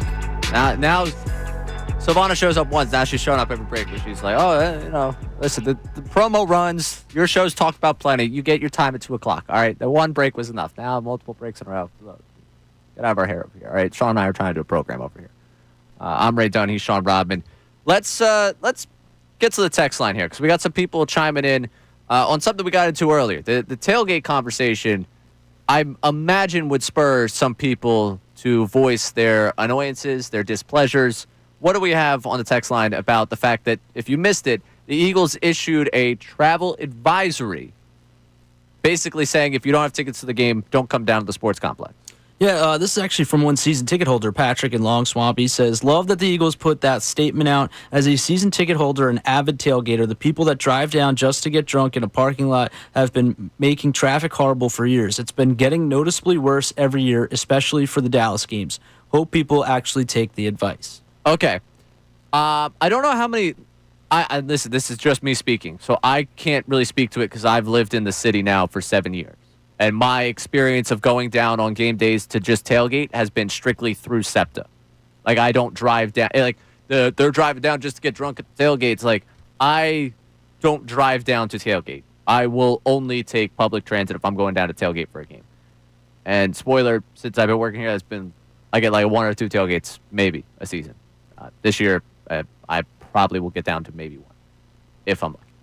So this is my personal experience. My lived experience is taking public transit down there for it. I feel like the advisory is also for the people like me who would tailgate and probably go over to what is now Stateside Live. I would tailgate. Oh, we're getting close to game time. All right, I'm either gonna. I've gone into Live Casino before and watched from there. I've gone into Xfinity Live, now Stateside Live. Like, I've gone. That would be my plan of action. So I still also end up in the crowd trying to get out of there on SEPTA. Usually I stick around after the game, just let the crowds go down, but it doesn't seem like the crowds are going to go down because of the cutback on the number of trains, the number of cars going. So I understand his thought process on the people driving. I was speaking more to the tailgaters that I felt like were going to be trying to use public transit that's not there. But if you do not want to see more tailgaters down there, I understand you as a season ticket holder, want to be down there, want to have less traffic around. I get it. I understand you would be excited for it. I could tell you I don't think the advisory is going to stop people. Yeah, I actually have another text that says that someone that saying not just someone, but everyone that they've talked to is going down Wednesday and camping out. The weather will be great. I don't know if they meant Thursday. I'm not sure if they meant that they're going down Thursday or if that meant that people are going to be sleeping, camping out to tailgate for the Birds game. I mean, maybe. I don't know where you're camping. On the sidewalk? Is there going to be an open lot that you're going to be able to camp out of? I don't think you'll be able to camp in the lot. I would assume on the sidewalk next to the lot. But then where do you park without getting a ticket at that point? Yeah, I'm confused. Please elaborate on your plans of camping out. Maybe I'm missing something because, again, I've never done the camp out for a game before. Please elaborate a little bit more on that. And lastly, one other person, Derek in media, is saying if they want to limit the tailgaters, they should do what you had suggested earlier, Ray, and require your ticket or game pass into the parking lot. That was something I had tweeted at me, so I want to be very clear. That suggestion came from a tweeter on that one. I don't necessarily think that's going to work, but I guess if you want to beef up security and be like, show me your game ticket or you can't get through here, I guess that's the way to do it. And that's not coming out of SEPTA's bill at that point. Well, yeah. That would be coming out of the Eagles or whoever they were to hire at that point. Right. Yeah. I don't know how many people actually drive down and then leave as the game starts. Is this a bigger ecosystem of people than I think? Because I'm familiar with the people that'll go down and then like 30 minutes before the game will bounce to hop on Broad Street line to go wherever they're going. Or we'll go down there and then go to a bar down there and be around for the game. How many people go down and just drive down, tailgate, and leave? Like back out to the burbs. It's not something I lived too far from the stadiums growing up to make that work justifiably. Like I'm 45 minutes on a good day. All right, so here's one other person checking in saying that I don't know how they can enforce this tailgating thing. I go to tailgates and look for last-minute tickets or just go home or tailgate and go to Xfinity. I guess so they're looking for cheaper tickets, see if they drop down last second before they were to potentially head in or go to Xfinity. Or I guess now stateside. But Yeah. I'm trying to work through my head. I saw that we got. How do you enforce this? Yeah. Well, I think you're having a tough time enforcing it. I think, again, it's an advisory. They're trying to advise you to do something. I don't know if they're going to have any protocol to stop you from doing it. We got someone here. Most people go down to the tailgate, take the train. Who's paying to park? They have a ticket. That's the way I feel. That's also right. the way I feel. And again, not a massive sample size on my Twitter here in terms of the old Bird app for the poll that I put up of will those of you without tickets to the game take the Eagles advisory, not go down to tailgate ahead of the game. The option of no, it's tailgate season is winning at 77%. I believe that's the way people will work, that people won't go down. And so Andrew's asking, I'm confused. Don't have a ticket, go to the tailgate, you don't watch the game. For me personally, if I go down to tailgate, there's one of two options. I will go into one of the establishments, whether it be live or stateside live, the casino or the sports bar, to watch it. Like that game we talked about, the Rams game. Right. I did pregame down there, stayed, watched it from in there. Also, there's the world where I go down, tailgate. Leave early. 30 to 45 minutes before the game, go find my way to SEPTA, take the Broad Street line back home, and then go watch the game from there. That's usually, if I tailgate, if I don't have a ticket, that's how I operate. I think that's the way a number of people my age operate. And I think it's hard to, you can advise people, but I think there's going to be a ton of people down there for it being an 82-degree high day and then 61 low at, I guess, when you get into the evening time frame. I mean, people are going to be wanting out in the nice weather and tailgate. Yeah. No, I think it's going to be tough to stop people from going down there, truthfully. They can advise all you want. I think it's going to be chaos down there. All right. Finish my sentence for me. The Phillies bouncing back after the Mets series feels... Oh, I don't know what word I would want to use. It feels better. Better? Yeah, it feels... Encouraging? Encouraging. It's encouraging in the sense that it seemed like they really did leave the struggles up there in New York.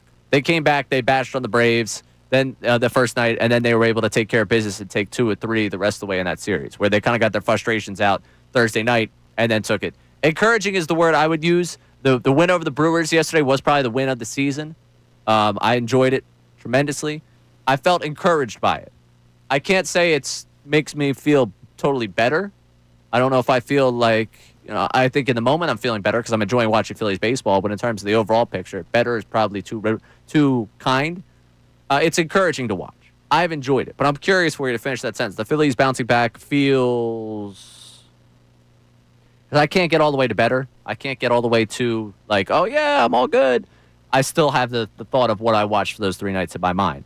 And it was literally all my fears summed up in 3 nights up at Citi Field.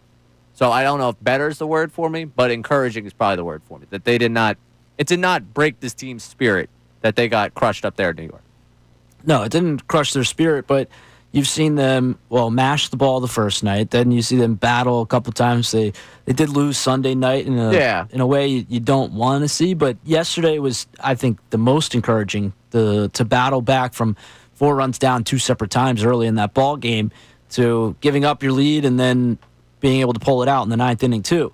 It's encouraging. I feel slightly better. I don't know if it's not a lot better, but I feel a little bit better because to me, it's something about that building up there at Citi Field. I don't know if it's the Mets specifically or if it's just that building that because right now, to me, I only got 4 more to find that out coming up. That's what I'm waiting on to find out if it's the Mets specifically or just Citi Field coming up in a week from now? Yeah, a week from today, we'll be reacting to the first game they played against them. Yes. So I'll be interested to see how all that goes. But I'm curious for people. You can chime in on the text line at 610-632-0975. The Phillies bouncing back after the Mets series feels. Give us a word on how you feel about that. Coming up, I'm going to wrap up the show here. I want to get into ESPN delivered. They had their bold NFL takes and their X factors for each team. There's one bold take that I'm going to read strictly because ESPN decided they were going to take one of my bold predictions for the season to make it theirs. That's fine. I understand. I'm using your content. You use my content. It's a very, very give and take relationship between ESPN and us. But also the X factor for the Birds. Who'd they say? And can you come up with a better one? I'm Ray Dunn, taking through middays here on 97.5 The Fanatic. Philly.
The midday show coming up. It's Unfiltered. I'm Ray Dunn taking you through the midday show here on the Fanatic. And I see the YouTube chat talking about it. The Powerball is now, no one won last night. So it's going to what, 1.1 now? $1 billion that you can win on the Powerball. I can assure you I did not win last night. I checked. I think I would probably act a little bit normal had I won. Like, it wouldn't be an immediate, like, I'm not showing up type of deal. There would be signs, for sure. But I don't think I would make it that obvious immediately if I won. But I did check last night before I went to sleep. I was like, do I have to set the alarm? Am I a billionaire? I'm not. I did not win the Powerball. No one did. It always brings up the one question of what you would do with the money. And what would be the first thing you did with the money. I'd like to think that I would be very responsible with it. I do think if I won $1 billion, I would probably be rather irresponsible with the first purchase. I don't know necessarily what it would be, but there is a good chance that I would, like, I don't know, how much do you think a replica Citizens Bank Park in a backyard would cost? I mean, that would be the type, like, that's the type of money you're looking at right there. I think that would be potentially the dumb thing I do. Like, I buy a home and I just put replica CBP in the back. Maybe. I don't know. But I am very interested to play it again. I think that's probably where I'm going to go. Someone that... Did you play the Powerball, Ricky? He forgot. Ricky both forgot. How do you forget, man? No, nobody won. Yeah, that sounds good. We splitting it? If we win, are we splitting it? All right, so Ricky and I are splitting the Powerball if we win. So that'll be what happens. We're splitting up $1 billion. Real quick, before we get back to the ESPN stories I was talking about.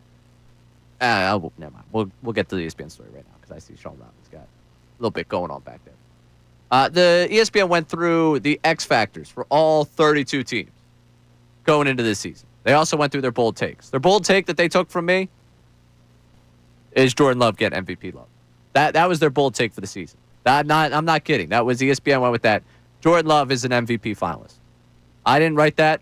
It was something I was looking forward to. That was something I was going to say for this season. But to the Eagles portion of things, this is their bold, I guess, take, their surprise. Don't be surprised if they keep tinkering with the defense. I don't think anyone's going to be surprised. Wasn't that bold? ESPN didn't really stand down on the ledge on this one and say that they were going to do something crazy. They are going to have to continue to tinker with this defense. It's their X factor that's very interesting to me because their X factor is Moro Ojomo. And what Ojomo is able to step into in a role, kind of filling in for Milton Williams, is having, one, the positional flexibility of what Williams was able to do for them. And if he's able to fill that role, that does take a little bit of pressure off of, in terms of what they need to do in getting pressure off of Nolan Smith, Jalen Son. If he is able to be that type of wrecker in the role that Milton Williams played, that'll be big for him. That, to me, is a big piece of what they do this year. But the X factor for them being Ojomo, I think, lets off the hook this secondary right now. And I think your secondary, you need one of Makuba pretty much, or Bennett, Jackson. That doesn't look like it's going to be Ringo. That's the X factor to me because I need to feel solid about 3 of the 4 spots out there in that secondary. And right now, I feel good about 2. If you want to extend it to 5, I need to feel good about 4 of the 5. And right now, I feel good about 3 if you include Cooper DeJean in there. I'm not huge on the fact of Reed Blankenship being the best safety that you have in your safety room. But the X factor here that ESPN lies out for you is Moro Ojomo. And it mentions there's a lot of options to say of who needs to step up, whether it be Nolan Smith, whether it be Jalen Son, whether it be Tyler Steen stepping into that role at right guard. To me, as much as I am excited to see what Ojomo could be, and I know that, talking with Andrew DeCecco, that he is thrilled for what this season might bring for him, I think for the Eagles, the difference maker is going to be whether or not you find one more guy in that secondary that steps up for you. Not necessarily whether or not Ojomo's, able to fill the Milton Williams role.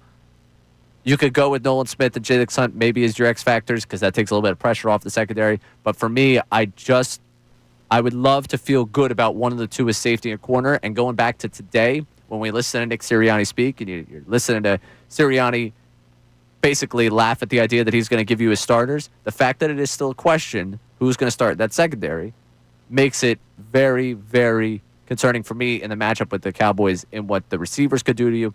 And also, for me, just concerning for the rest of the season and the start of this season, with Mahomes waiting in week 2, with the Rams waiting in week 3, and of course the Buccaneers waiting in week 4. Those 4 matchups to open up your season with the uncertainty in the secondary, that's a little bit of cause for concern for me. That's why the X factor for me for this season has to be, I'm going to go with Makuba here. The ESPN goes with Ajomo. I think Makuba would be the X factor for me for this Eagles season in someone that you're not looking at right now that needs to step into a big role. I think it has to be him because I really have not found any confidence yet with that second corner spot. Makuba at least flashed something to me in that preseason game. For you, Sean Robin, the X factor leading into this Eagles season. Yeah, I'm going to go with Jalix Hunt, I think. I think that there's some concern at the edge position. I think you can mask some issues at safety, but I'm going Jalix Hunt specifically because, well, he didn't have a lot of production in the regular season. He performed late in the postseason. He performed well. Same with Nolan Smith. Nolan Smith, you could even say, is that piece as well. But I think it starts in the trenches. You could go Moro Ojomo, but Ojomo is going to be in somewhat of a rotation. I think you got to go with one of those top end, two of the starters at the edge position that ultimately are going to be addressing, bringing in some pressure from that one of the sides of the offensive line. And I think Jalix Hunt could have a very big step, and I think that will be a very, very big difference maker for them, especially losing Josh Sweat, Brandon Graham, even Milton Williams, who slid out there at times. Not a ton, but at times. Right, and that's why Ajomo, their pick here, might make sense if he's filling the Williams role there of, like, giving them something that maybe, like, he is the difference maker because he takes a little bit of pressure off that edge rusher room. But I understand your viewpoint of going to the edge rusher. I just want to feel good about most of my secondary. And I guess right now I have, like, a 60% approval rating of, like, I like, obviously, Quinion and Cooper.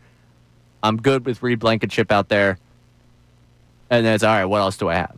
And that's why Makuba to me becomes the X factor, because if I feel solid about him out there, all right, the outside corner, maybe I can then say in base, Dejean will move out there and we'll be able to survive with it. And I'll feel good about 4 of the 5 guys out there.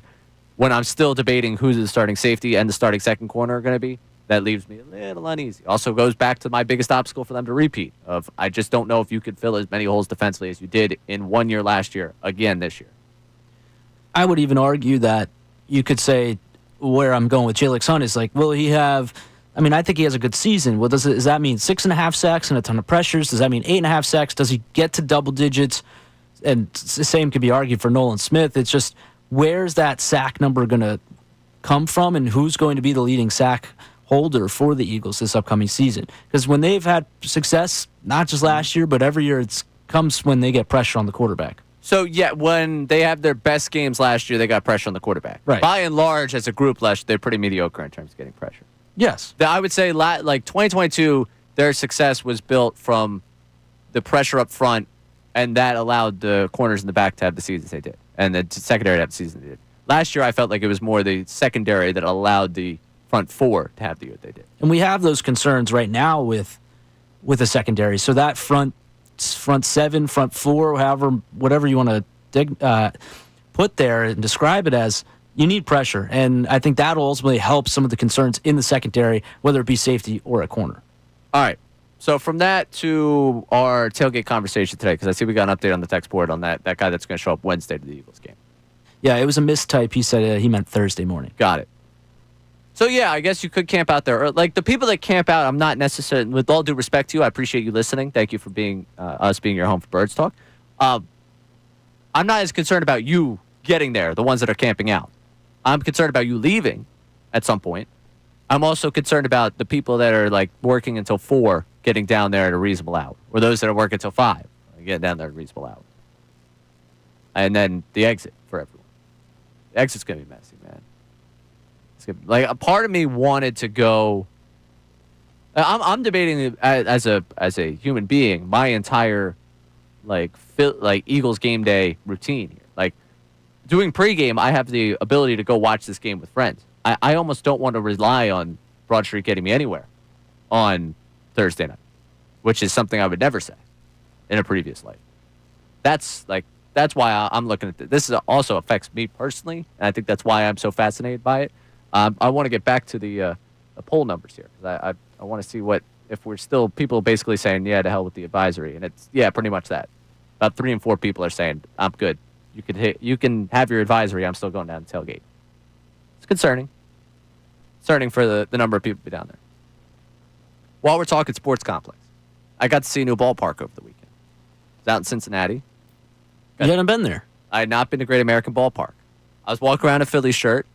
No one asked me about Kyle Schwarber's impending free agency, which was odd. No one was really there against the Cardinals on a Friday night when you're trying to complete for the postseason, but I get it. Phillies fans, when they were trying to be the 6th seed back in 2022, I know there was a level of apathy that set in with people, like, why even bother? So, I get it. I got to say, Great American Ballpark, solid ballpark. But again, you know what they have out there that we don't hear? What's that? A lot of different options walking up to the ballpark. It's more of a downtown ballpark, so it's different in that way. But I enjoyed my stay around the, I enjoyed the walking up and down the different places outside Great American Ballpark. I was a big fan. Cincinnati, I don't respect you as a city for what you tried to do for Kyle Schwarber. You trying to tamper and take Kyle Schwarber from us while he's in a Phillies uniform. I don't respect you for that. But I was not familiar with your game. I respect a little bit of the outside and the surrounding area of the good old Great American Ballpark. Now, if you get some of that surrounding area, say you buy food or something, are you able to take that into the ballpark? I didn't try. I didn't eat at the game. I went to a burger place where, good burger place. The burger was good. They had like good selection of beer, and I was able to get a beer and a burger and a decent price. But when you go to a bar, and you're the only person sitting at the bar, and the bartender looks at you, and then turns and goes into the kitchen, not even to order, just to get the menu. Is your instinct not to walk out of that bar? Like you make eye contact with the bartender walks away. Yeah, your instinct's to walk out of the bar. Yeah, a little bit, right? I'm the only one sitting at the bar. Service. Yeah, it's 5:00. This is not exactly your rush hour time. Like if you're the only one there, then it's like, well, does the bartender have to talk to you? No. No, I just if you could hand me a menu and I could order. Like I'm the only one here. I am your only business right now, right? Not that the world revolves around me, but in that instance, kind of, No, that's not a world revolving around Ray type of thing. That's just customer service. Like it doesn't around here, the places I go, that doesn't happen. Now, granted, a lot of people look at me and wow, look, I'm gonna make some money here. But that bartender looks at me, and she walks right back into the kitchen. Would I not have been justified to just walk right out of there? No, I think you would have been very justified to walk right out of there. I thought so too. I was very disappointed by the customer service I got there. I was a little bothered by it. Yeah, my out time is 1:56:46. If you guys could be a little less frantic about getting your show started, it would be a lot better for the rest of us. All right? I'm following the out time here. If you want to come be on the air, come on. Stop in. Start your show early. Go ahead. No, come sit in here. Go ahead. Colarulo, Ricky Bo. Come on in. Hang out. It's very nice in here. Actually, the temperature is dropping in here pretty quickly. It was warm earlier today. The weather's not great inside of here. Go ahead, Ricky. Are we still splitting the Powerball if we win? All right. He's dropped to a maybe here. Unfiltered's coming up in less than 5 minutes' time. You see, I got an out time right here. I'm not intentionally sabotaging you. You guys are staring at me through the glass. I feel like a zoo animal here. I do. I feel like one. Everything we do here. All right. Well, that's all we got for you today. Unfiltered's coming up for you at 2 o'clock. Sean Robin, great job today. Appreciate it. Amy Fadul is joining us tomorrow, Thursday and Friday, I believe. I believe so. Yeah, I think Austin that's the Jones plan tomorrow. Here. Oh, Austin's here tomorrow? Yes. And I got to read the schedule. All right. Thanks, everyone. Appreciate you tuning in. I'm Ray Dunn. Hope to talk to you again real soon right here on the Midday Show on your home for breaking news. 97.5 The Fanatic.